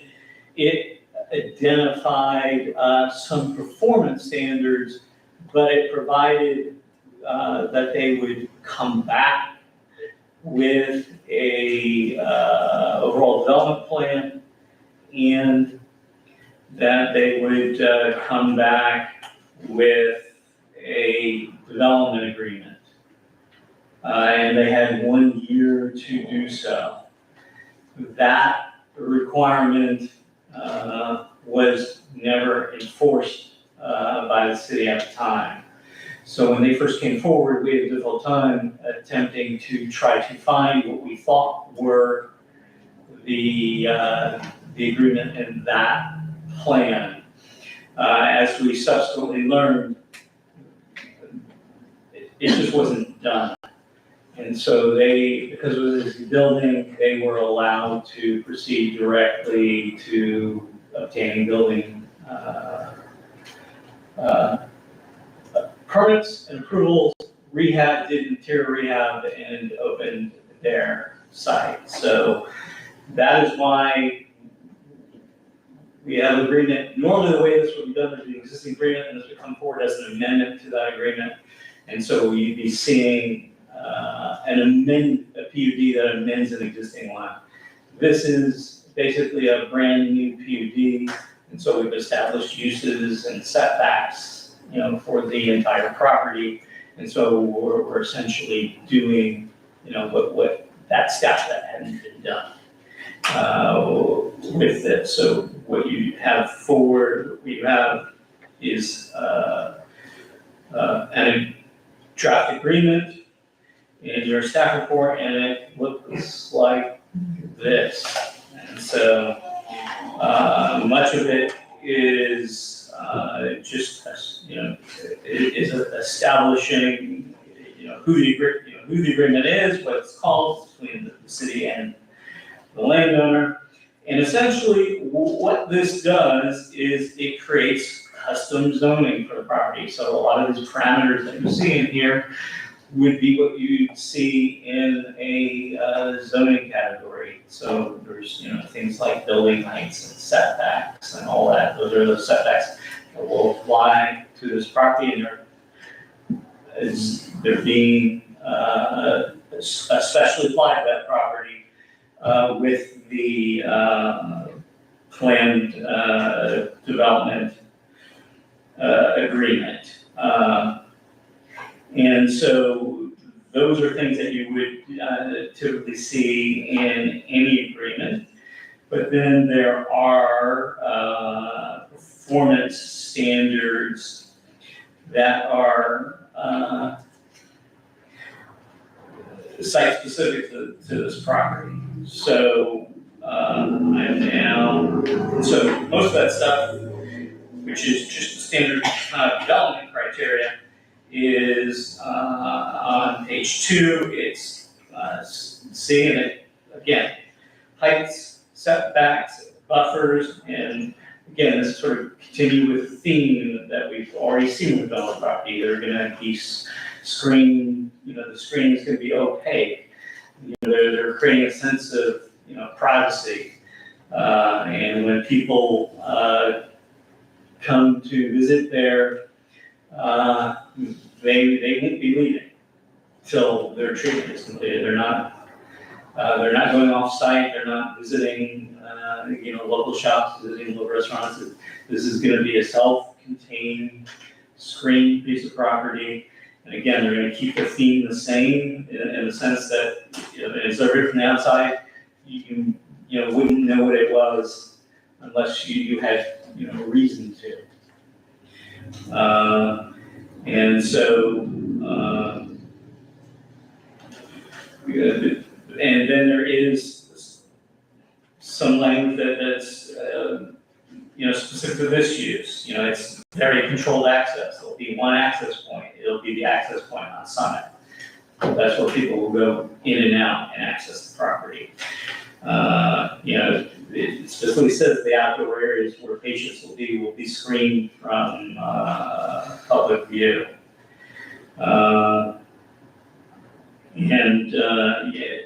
We address things like outdoor sight lighting, and then there are operating conditions as well. So there's, and this carried over from the previous ordinance, but didn't end up in any agreement, but talks about how that they will provide an annual report, and that'll be within 30 days of demand of the city. Again, talks about how, I already touched on this, once people are permitted, they're gonna be restricted to the site. They're not gonna have access to, they're there for treatment, they don't bring their own vehicle, they get dropped off. And once they're done, they're not just released outside the gate. They're brought to transportation, and they go home, or they go where they're going to end up living next. And so that kind of performance criteria is built within the agreement. And so now I'm going to jump to page 5, permitted uses. So, like any zoning district, this zoning category identifies the permitted uses of property, and the only permitted uses of property are those that are listed or what would naturally be customer uses. So, the prior ordinance had a 60-bed facility. This indicates that it'll be a 125-bed facility. The use is defined as a residential substance use disorder treatment facility. It's all inpatient. It indicates that it'll be subacute services. And then we go on to list the specific type of licenses and the number of beds that will be associated with each one. And then we go into standard language that will be in most of the agreement dealing with the provision of utilities. Again, they will be coming back with a site plan. All the utilities will have to be coordinated in the same way you saw with the school board, and McDonald's at that time. Talks about the architecture and how that be shown. That there is, I don't have a slide for it, but there's in your packet, there it does show you. The buildings are going to be screened. They're not unpleasant. They're also not particularly detailed buildings, but they're not going to be visible, from a public street. That 20,000 square foot building you see on site, you can, you actually see very little of it. These buildings are actually going to be lower than that. But there are standards in terms of that. Talks about signage. They have no signage. They have no need for signage at this time, but there is language in here that in the event that they sometime in the future they decide they're gonna come back and amend it talks about how they're allowed to mine and sign. And it'll meet the requirements of the LDC. And then the rest of this is essentially just legalese, talk about how we get some into the future. Talks about the fact that when we enter into these types of agreements, we're not waiving, our police powers to enforce stuff. The rest of our LDC applies. It indicates that, this is a complete agreement. It's like what you see with any standard contract, anything that we might say verbally to them, it doesn't count. It's, what's in the agreement and what's in the LDC. So, this is, it's treated as a standard rezoning. So the same rezoning criteria that we saw earlier applies. Have going through it, before I'll go through it briefly in summary form. A more detailed criteria is in your staff report. The staff report is part of the record. The justification. This rezoning is necessary because the existing and planned use of the property is not allowed in anywhere else in the city. So this is the only place where this type of facility is permitted. And obviously, we're now putting in place the agreement that should have been done back in 2018. Effect on the property and surrounding properties. The site's already developed, so it's not going to be negative effect on this property. As you can see, it's been a fairly quiet use. The applicant actually owns some land to the north of this that is designated for residential use. The west are some homes across the street. Out in the county to the south is some undeveloped residential lands. But again, this is going to be well-screened, quiet use. Don't think it's going to have any negative effect on surrounding properties. Consistency with the comprehensive plan. The site has a future land use designation of commercial. That commercial designation was applied for it back in 2017 when they went through the PD rezoning. They also went through a comp plan amendment, and at that time, the entire property was designated commercial, and the property is consistent with that. This is infill development of an existing property. There is, it's currently served by utilities, and they, like any other use, they'll have to, if they have to make, if they have to do something similar for fire flow, they'll be required to go through that at site plan time. And then impact on the natural environment, again, developed site, they've cleared it. There is some, on the fringes of it, there are some properties that, there are some trees they intend to preserve as much of that as possible to keep that screening, but there is also language on that plan that indicates that if they can't get that opaque screening, they will fill it in with vegetation. And then again, there's that sort of catch-all other criteria, and as I indicated, we don't think there will be any negative impacts from expanding this use. Be happy to answer your question, but process same go. Questions to me, hear from the applicant, can hear from the public. I have some questions for Mark. Okay. Okay. Mark, any other development on the helipad, putting it elsewhere in our community? Any thoughts on that? Well, I do know that obviously the fire chief is aware of it.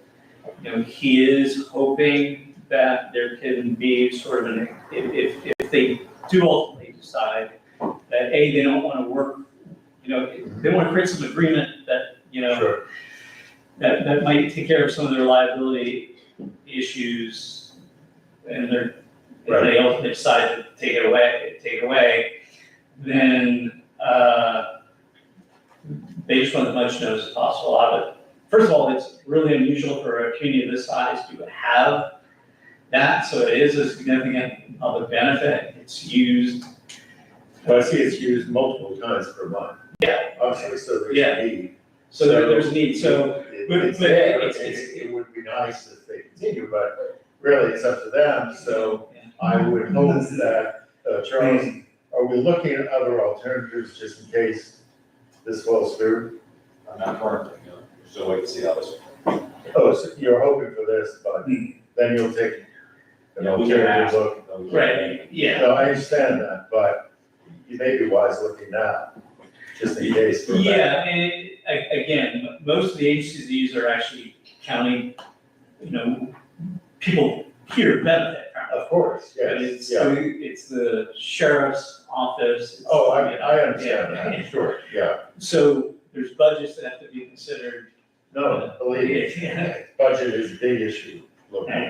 And location. Yes, well, there probably could be a better location. Okay, Looks like we have a representative from St. John's Recovery. yes, I'll continue my question to her, thank you. So I'm the one who's there, I'm the COO for St. John's Mission Smith, and we are keeping the helipad. We need the Oh, helipad. great, The owner, he's not there, he doesn't know how often it's used, he Sure. doesn't know what the process is for it. It's very important for CLU and the fire department to have that helipad. And it doesn't impede anything that we need to do.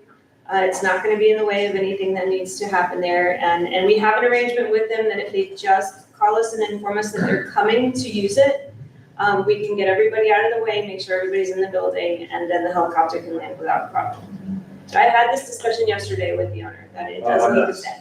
that's a wonderful update. Yeah. Well, not having a hospital here. Yeah, See how exactly, maybe- that's with us, I mean, we have to transport sometimes people in the building right away, and, It's Exactly, 40 minutes. out of that. yeah. I just have a few other questions for Okay. you. It states here that you are a drug treatment center. Does that include alcohol? Yes, sir, Yeah, so you cover a variety of, everything, addictions. yes. Yeah, okay. The staff report says 7.55 acres, and the land and rezoning application says 8.3. So that, That was done with, the application was done without the benefit of the detailed search. so that's just gonna be updated. It's gonna be corrected. It'll be corrected in the agreement, if it's wrong in the agreement. The initial, Well, let me ask this question, which is correct? The 7.55. Yeah, okay, great, all right, thank you. So, So you currently have 45 beds, We do, and you're adding 80, and that brings you to a total of 125. Right.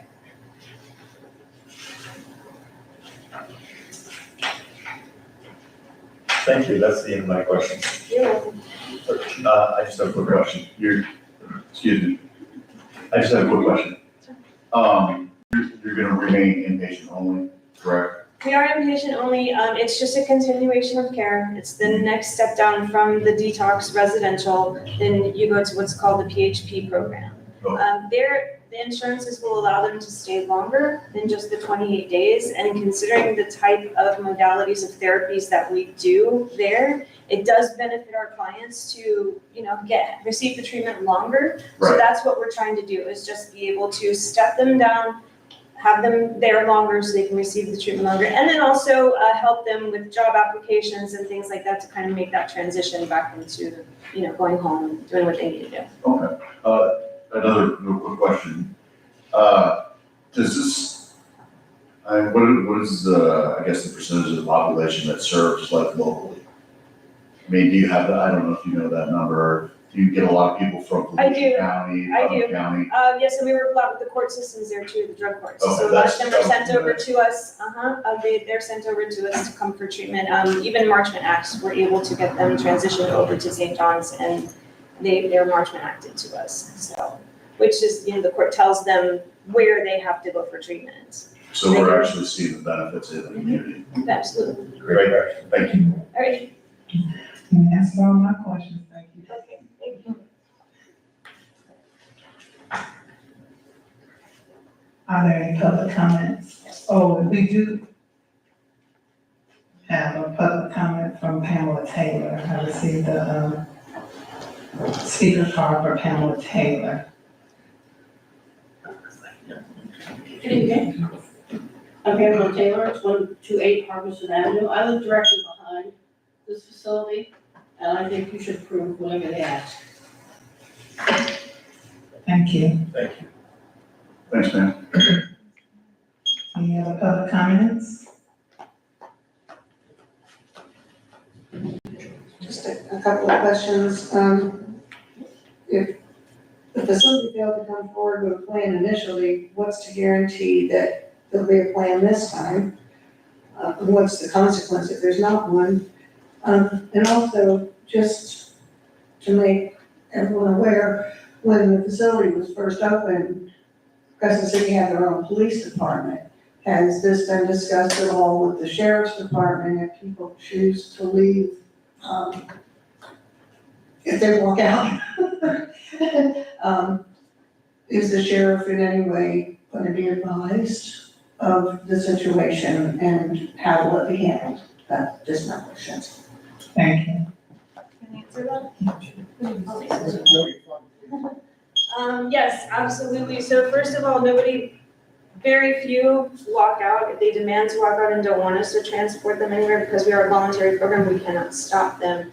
If they do choose to do that, I make a phone call to the colonel and I tell him that somebody has left and, they're probably out in Dixie because there's really nowhere else to go. And usually we wind up bringing them back in because they have nowhere else to go and they don't want to walk around in the dark.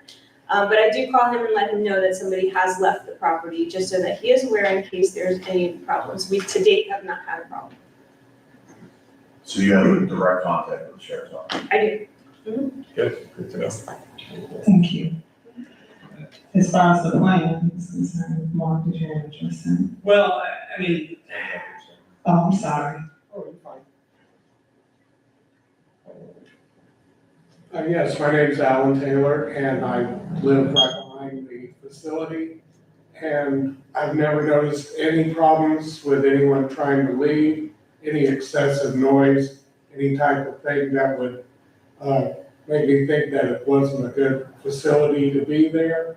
We supported it from the beginning. We're the closest residential property to the facility. And we've seen it as a real benefit, and we've seen nothing like anyone trying to come outside the property or any loud noise or any type of destructive behavior. It's very quiet, very well contained, and I see it as a benefit to the community. And so, being that we have a bird's eye view, if you will, of the facility, it seems to operate on a very good perspective to us. So I think it's a good facility and it's run quietly and efficiently. Thank you. Thank you for your time. And just from my understanding, if I can comment, when I read over it and I highlighted, about them having given the 12 months to come up with a plan. So that's my question when I went through initially, but then this is the plan that they're proposing. In addition to them trying to expand.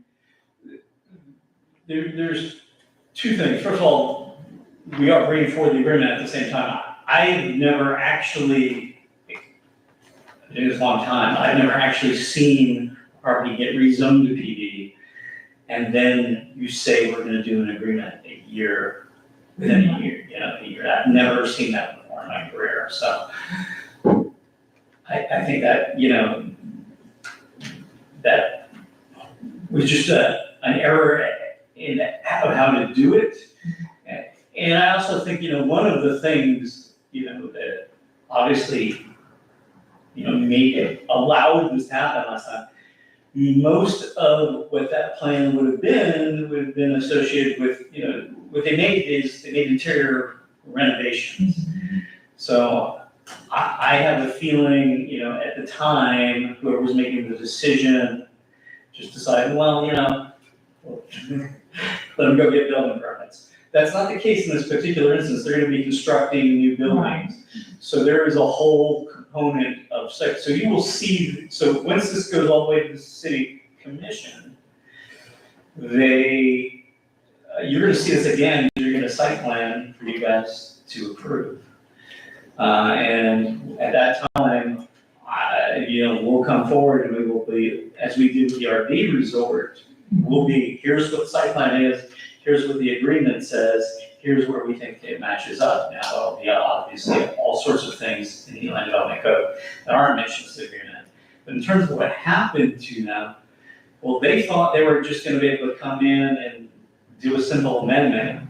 We basically spent months and months going through this with them, doing what they were supposed to have done. And like I said, from my perspective, seeing this side of the table, I don't blame the applicant at all.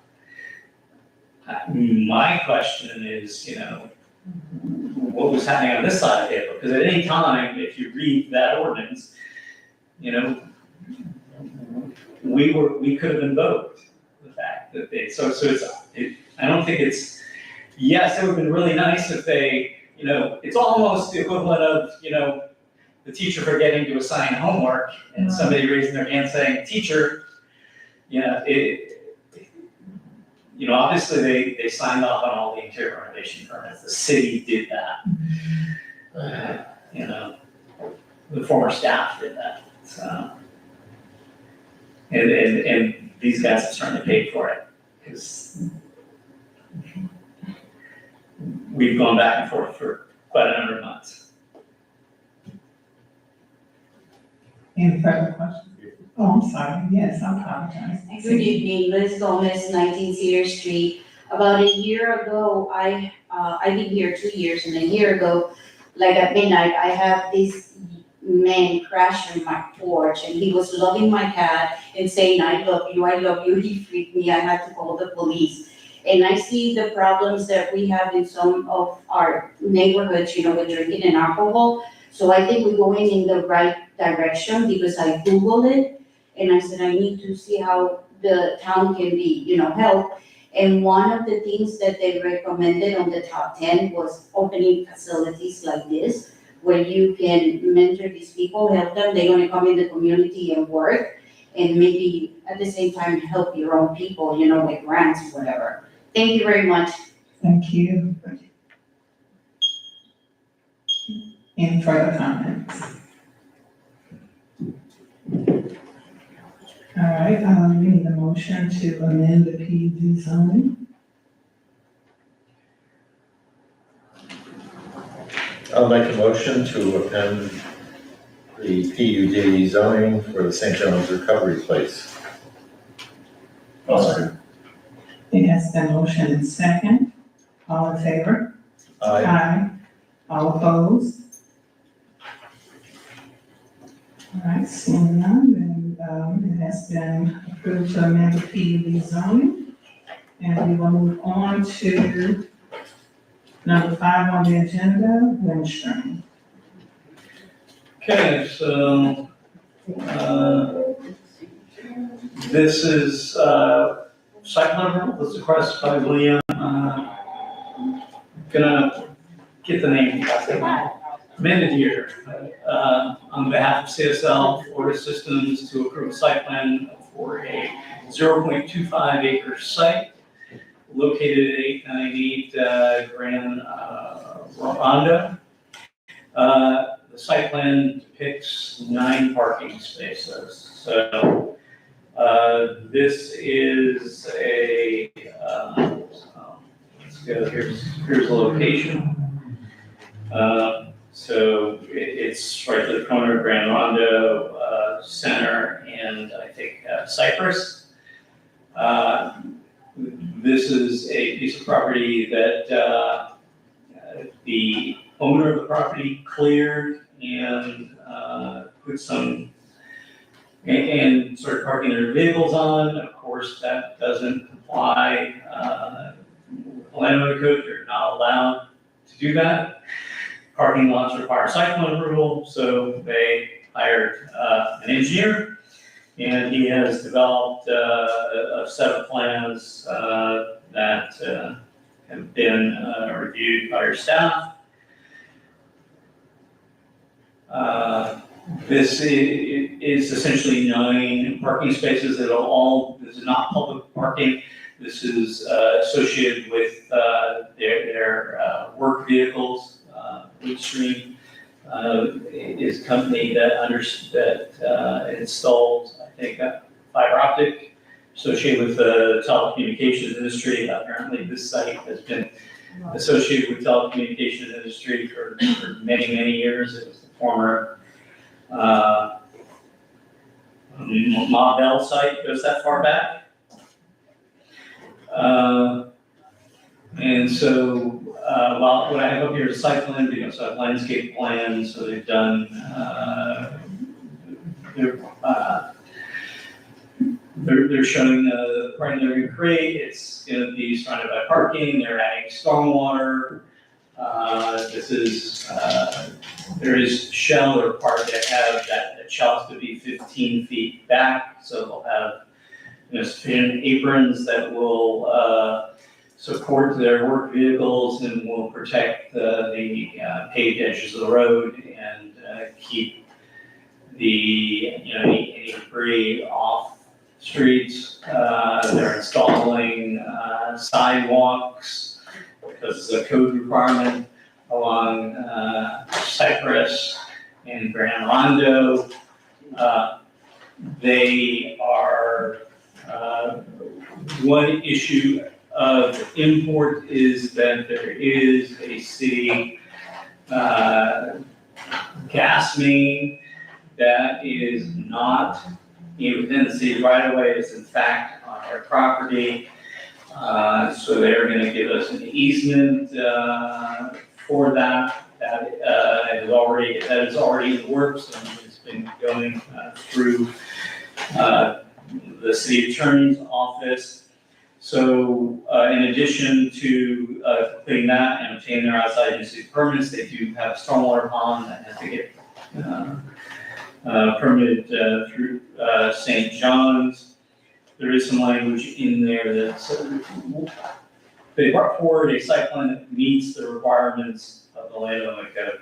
So they have a buffer that is immediately adjacent to that easement. And I'm just letting you guys know, the gas department may have some difficulties with those, with what are those code requirements. So there might be some adjustments to that buffer to make sure that those gas lines are not damaged. So plantings may be modified, maybe in some cases, maybe not quite as much as is currently in there, if they are concerned that the root systems won't appear in the lines. So wanted you to make you aware of that, we're recommending for. Any questions? I have a question, yeah. Does this site plan cover, is this one parcel? They're,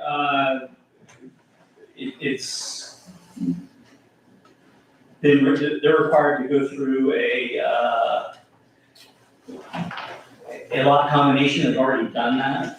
Okay. And they presented to us, we signed off, and just understand that a parking lot is not a primary permitted use in the city's land owner code. It has to be an accessory to an existing developed use.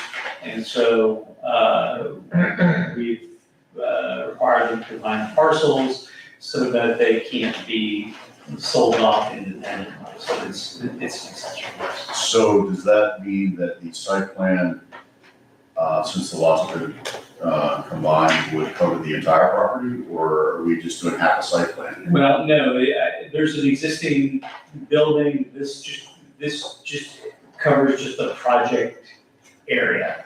Okay. So this is what, I went and looked at the site. So what I see is there's the dumpster down there, it doesn't have an enclosure. There's no buffer, down there at all now on the existing building that's down there. There's a tree on one side. So what I'm saying is that part of the parcel doesn't, if you're gonna do a site plan and you're gonna, I think it should encompass the whole entire project. And I think if your land development code required that, you certainly wouldn't.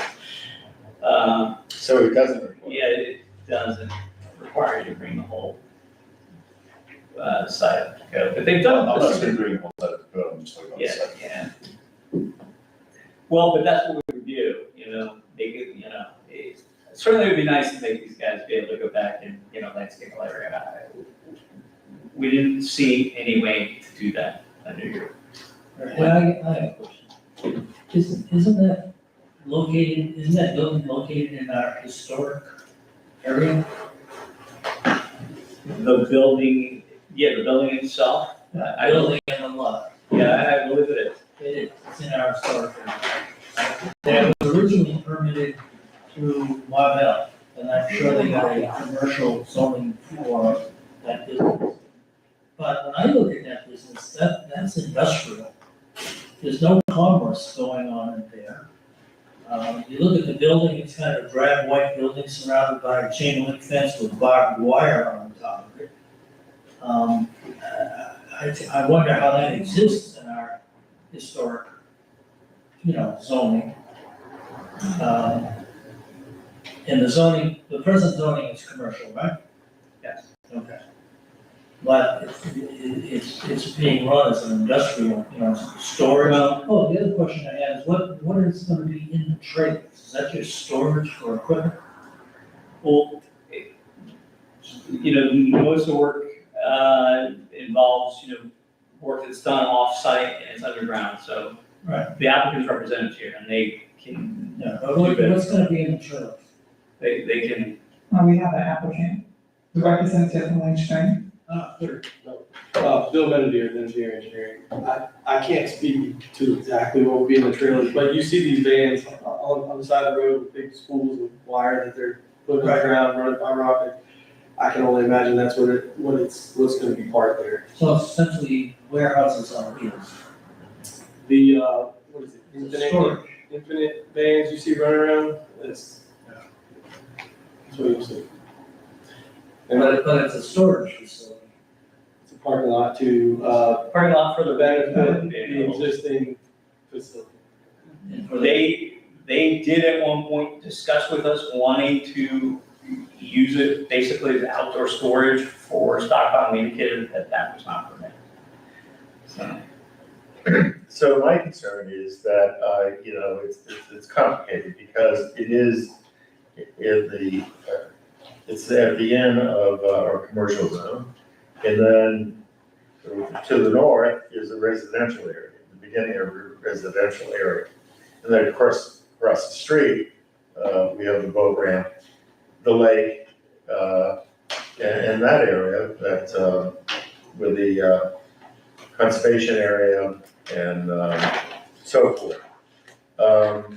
Unfortunately, your building sticks out like a sore thumb.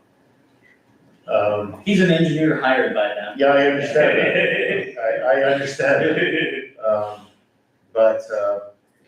So to get to the point, I appreciate what you've done, but I'm a little concerned, particularly the property line to the north and to the abutting neighbor, and also on Rio Grande.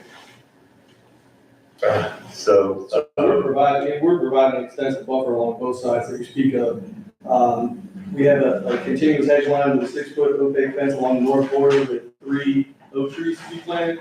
Yeah, just, you don't have to go through the whole thing for me, okay, so, And then on the east side, you spoke about the gas main, we show the buffer requirements within our landscape area, however, we will look we've at. got three live oaks. Yeah, they're gonna add On the 13 north. trees, 13. And then on the east side, you have 2 live oaks, and then some longleaf pines, and then magnolia again. On Grand, so anyways,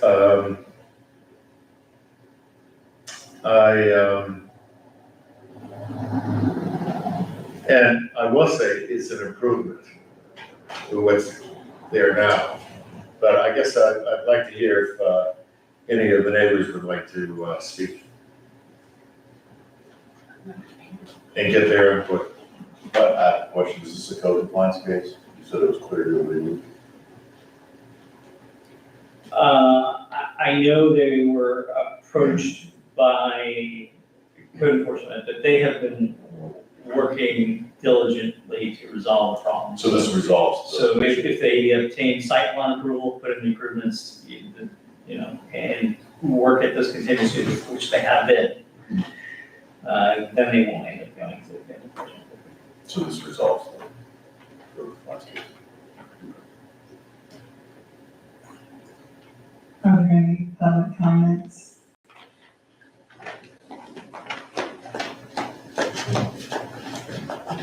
Diane Sykes, Crescent City. I guess mine is more of a concern with, big trucks being parked right there so close to the lake. My concern would be, is there any mechanism that's put in place in the event that those trucks leak fluids?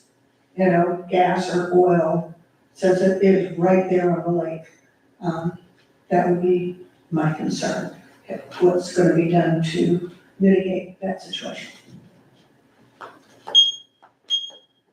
So, the intended vehicles are much like vans, they're not gonna be large trucks, but much like any other parking lot or McDonald's that we just saw, the stormwater is designed to retain and attenuate a certain water quality volume that's based on the first 1 inch of rainfall across the site. And so our retention pond essentially would catch any first flush of those oils or metal shavings from the brake pads, and just like any other parking lot, and that's what the stormwater system's for. Thank you. Are you parking vehicles there now? I can't speak to that at all. Yes. Yes.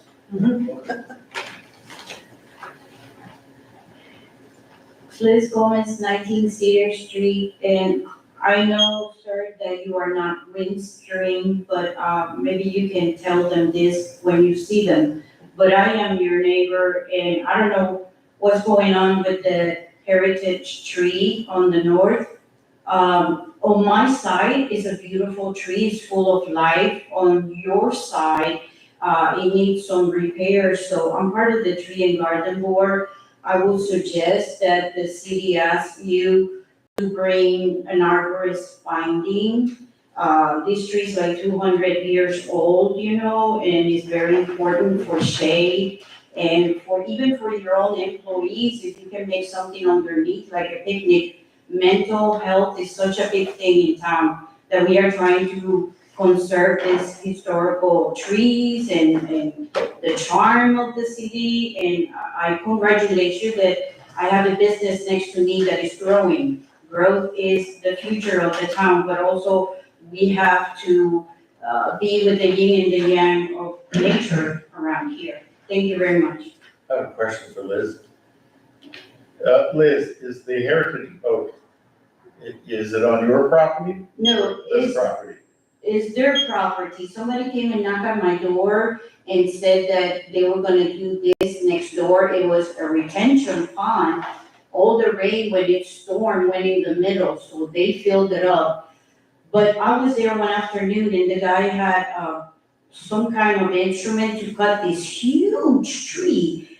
And he said, I have to go back on Monday. And I'm like, wait a minute, do you have a permit to cut this tree? And talk to the city, but he could not do it that day. So I don't know if the tree is asking for redemption and for somebody to do a test and see if he's still alive. He looks alive on my side, wealthy and healthy, and I already thanked him if we have to get rid of him, but in his place, a big tree like that will windstream plant some other trees, not bushes, but trees. Yes. Thank you.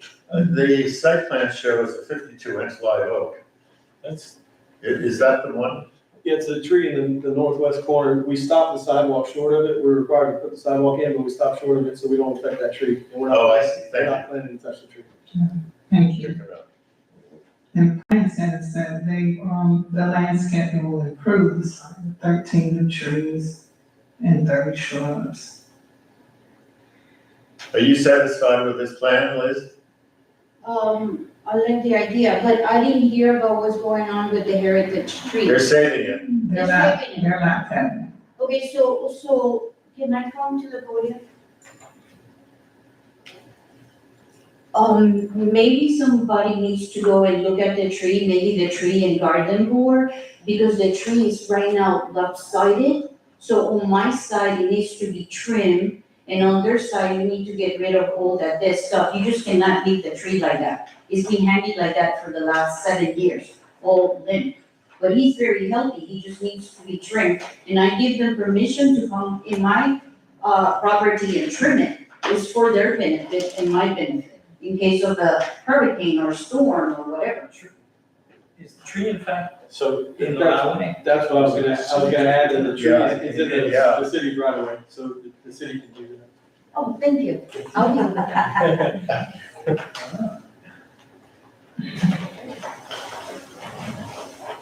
Good job, let's see. Are there any further questions? Yeah, I have a question, since it's in our historical area, it's kind of a business that's slipped under the wire.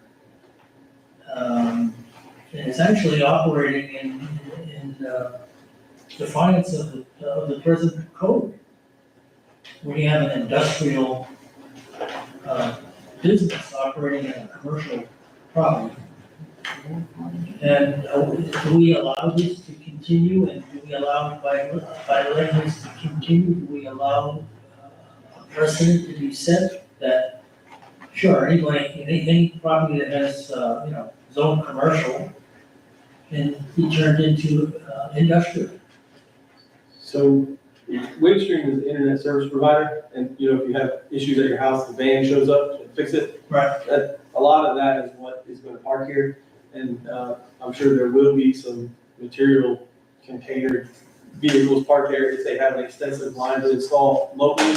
But typically, it's the tech that shows up at your house, parking his van for the night at the site. So it's an internet service provider, not an industrial use, I would argue. Yeah, I'd like to get a legal. But I assume that activity has been going on for decades there. That's my understanding, like I said, this has been going on for decades. And therefore, it's more or less grandfathered in. Well, I mean, this particular use has been going on. I don't think, I would not classify it as an industrial use. But I think, and this is something that you have to look at, with your CRA. And I don't want to step on Charles's toes at all, but I mean, you give grants to businesses to beautify and stuff like that. So, I mean, that would be the vehicle which you would, try to seek to increase this. This is a site plan approval. Okay, one other thing, the chain link fence with the barbed wire, is that gonna be extended around the entire property?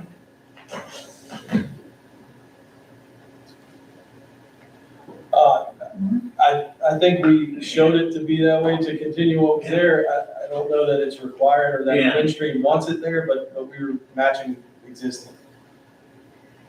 And that's not very attractive. Essentially, that's a lakefront property. When you sit in that little gazebo over there, and you're, because I walk my dogs over there on that big concrete path, it's great. And you can sit in that gazebo and you can look out at the lake, but if you turn around and look back at the building in question, it's not very attractive.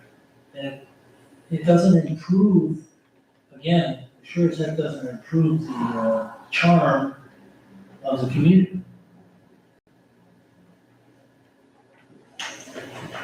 We have a question.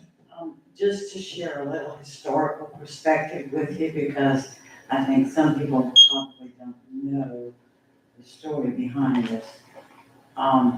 Telephone service in this community was originally provided by what was known as North Florida Telephone Company.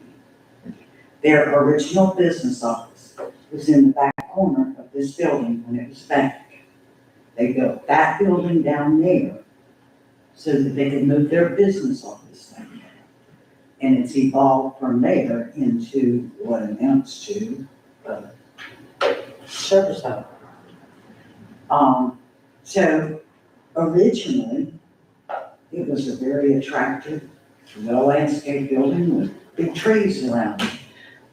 Kind was one kind of trees, and the building is looking a little aged, but it's not as though something was allowed to be built there like you see today, because it was a totally different structure. But that building's been there 70, 75 years. Thank you. Thank you. Well, I would say, just as a comment, that the site plan, from what I saw down there and what the site plan is showing, it's gonna be a heck of an improvement for that site there. I've had Windstream for 20 years. I wouldn't have been able to connect to the internet for the last 15 if it wasn't for Windstream, and it's been a business down there for a long time. The building's been there forever. I like what you said about approaching if there's gonna be any kind of beautification through CRA. So that back half gets done through the site plan, front half gets done through CRA. Quite frankly, the value of the property may rise enough where it may be beneficial to sell it. Like you, and move their operation elsewhere. Make a great restaurant site. All right, Just one more thing, yes. just regarding that chain, we didn't get a clear answer on the chain link fence, other than, well, maybe we'll just extend what we already have. We're fencing the entire thing, there's gate, it's a gated Okay, entrance. so the whole thing's gonna be fenced with chain link and barbed wire. There'll be, opaque slats on the northern side as part of the buffer requirements. Yes, Isn't there vegetation as well? there's vegetation in the 6-foot chain link fence. This is not the landscape plan. I have copies of the landscape plan, or you may have some up there too. But we're providing a continuous hedge across the north boundary with a 6-foot fence that has opaque slats. Just make sure you understand. And then, we have an eastern boundary and a western boundary buffered with trees and shrubs as well. And the purpose of the fence is just for the protection of the vehicles. It's security for them. Yes. I can't answer the reason why they think they need barbed wire, but we just matched the existing. I can speak to Windstream and see if they don't, if they can do it later with barbed wire. Say it again? I don't think barbed wire is managed by our code. It's prohibited. It's not, we looked for it. Call out a motion, please. I'd like to make a motion for site plan approval for Windstream as presented. Okay, for you guys vote, I just want to make sure that condition upon completion of the easement and obtaining their outside needs. Yes, of course. Thank you. Sorry. There has been motion and second. All in favor? Aye. Aye. All opposed? Me. Yes, I'm opposed.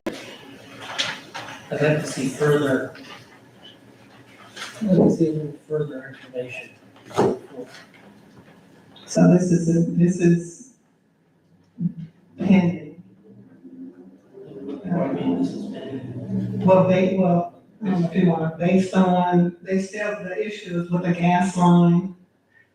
It's approved, but staff will, obviously will make sure they get their RSA permit. Right. And we'll make sure they complete the easement, otherwise, we won't authorize them to do any additional work, and code enforcement will roll forward. And that's in the recommendation. Right. Its approval is conditioned upon finalization. Can I ask for a roll call? You want a roll call? Yeah. Okay, I can do a roll call. Robert Chair, Yes. Dan Dodge, Yes. Bradford Green, Yes.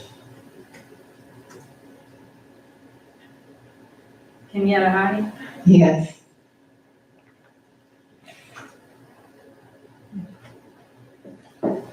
Change the vote.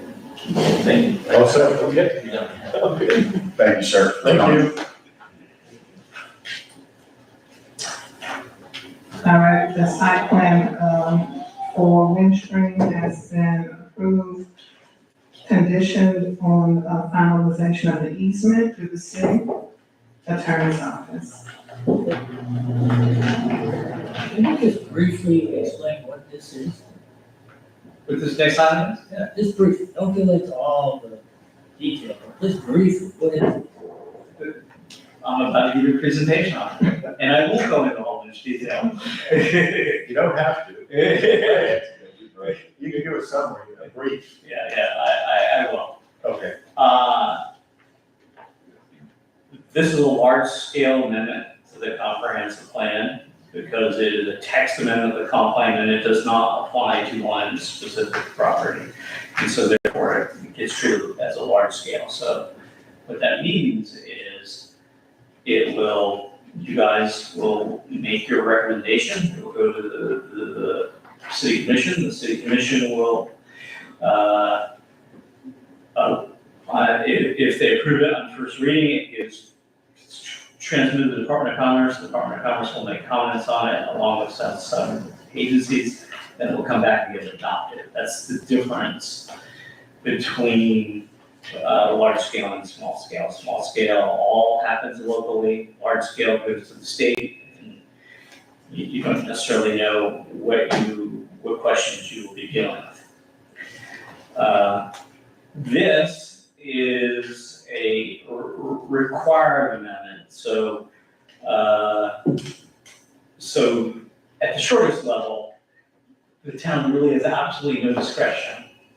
And so I'm recommending approval to you, and I certainly hope you recommend approval because we're required to do this by Florida statute.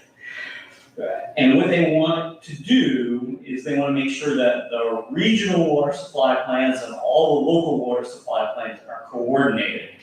So when the St. John's Water Management District updates their water supply plan, you have 18 months to amend the local comp plan to be consistent with it, and if you don't, you're in trouble with the state.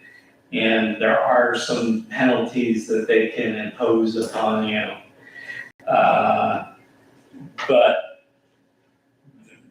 So that's what's going on here. So they amended the water supply plan, we've updated our plan. Basically what we've done is we've changed a bunch of dates. There's already an existing water supply plan in your comp plan now. We took it and we looked at what the water supply plan is and then changed all the time horizons. So that we now match the plan. So instead of projecting stuff from some date 5 years in the past, we're now projecting 5 days forward. That's what we've done. We've made no other changes to it other than changing, dates, tables, and some information. And we've, now changed, we're changing one policy that the city's water stock plan will now go from 2024 to 2045. That's it. We have no choice. I'll make a motion. I have a brief question more. On page 63, you have a chart, table 2, City of Crescent, water supply service and population, you have it the same from 2025 to 2045. We've pulled the population projections that are used in the regional water supply plan. Oh, I see, okay. So they don't have to be consistent with the cities. They don't have to be consistent with the city, and if we were to make them consistent with the city, we'd be getting the comment and having to explain why we did I that. understand. I thought that might have been the case. Yeah. Thank you. I have no questions, further questions. Are there any public comments?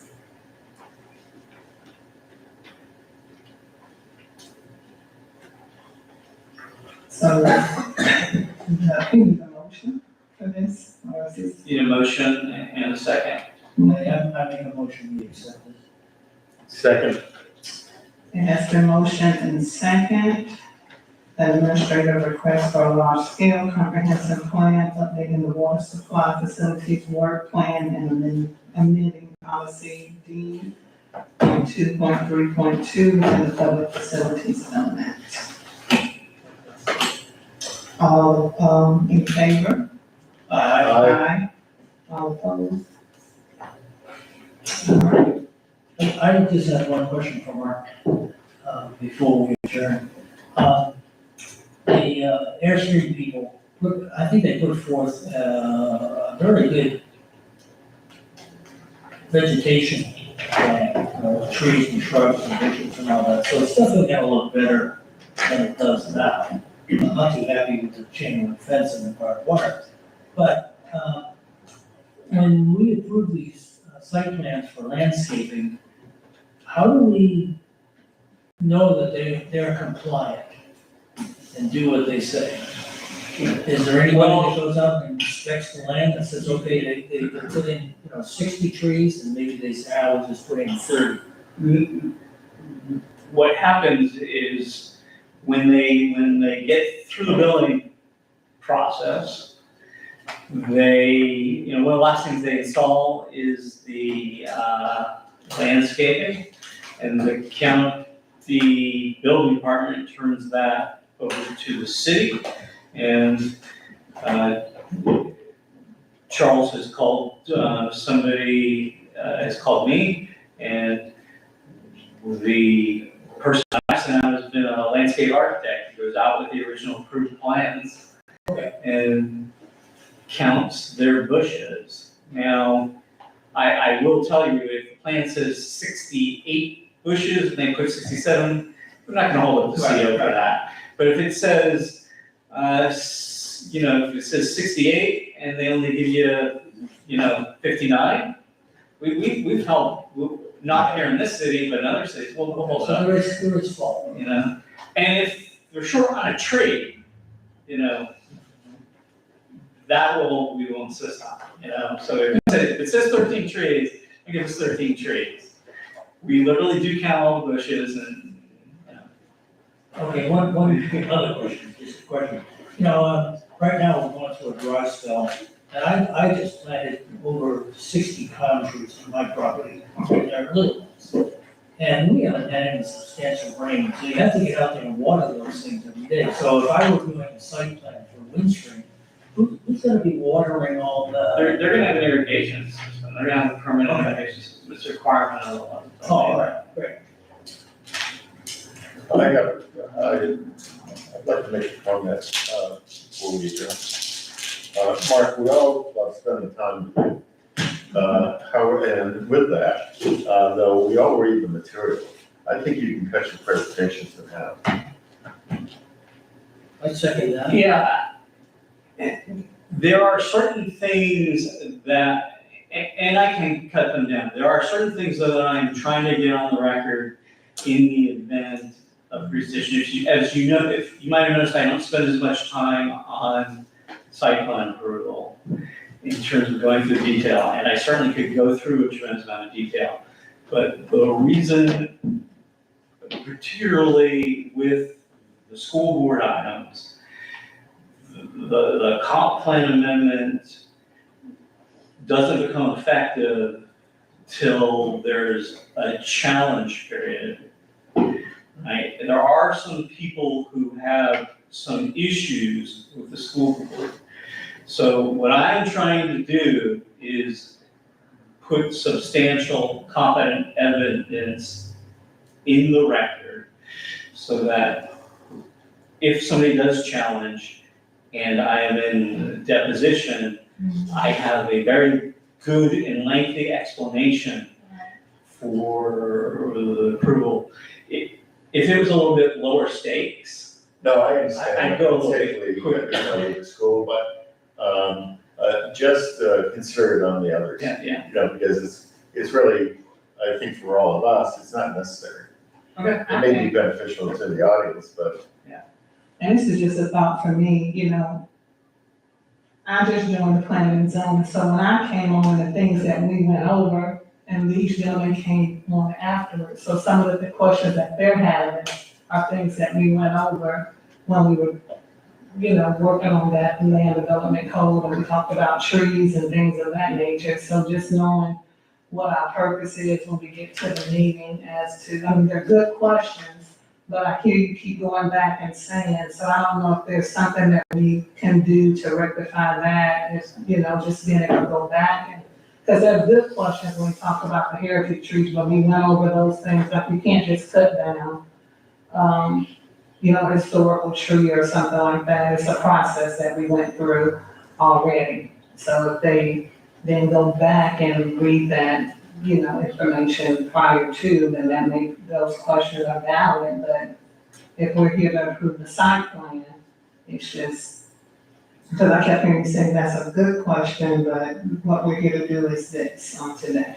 So I don't know if there's something, you know, that can be known for them to go back and, you know, maybe contact you all prior to or whatever to be able to answer those questions. And I'm happy to have people contact me directly, ask questions at a time. Caveat, you know, Charles pays for all that, you know, all my time, so. We'll make it up, these may be shorter. All right, Thank you very much. thank you. There's nothing else. The meeting for the June 20th, 2024 Planning and Zoning Commission is adjourned. I'll make a motion that we adjourn. Second. Meeting adjourned. We're adjourned. Thank you. Oh, I gotta hit it. Thank you all for bearing with me, and this is last minute.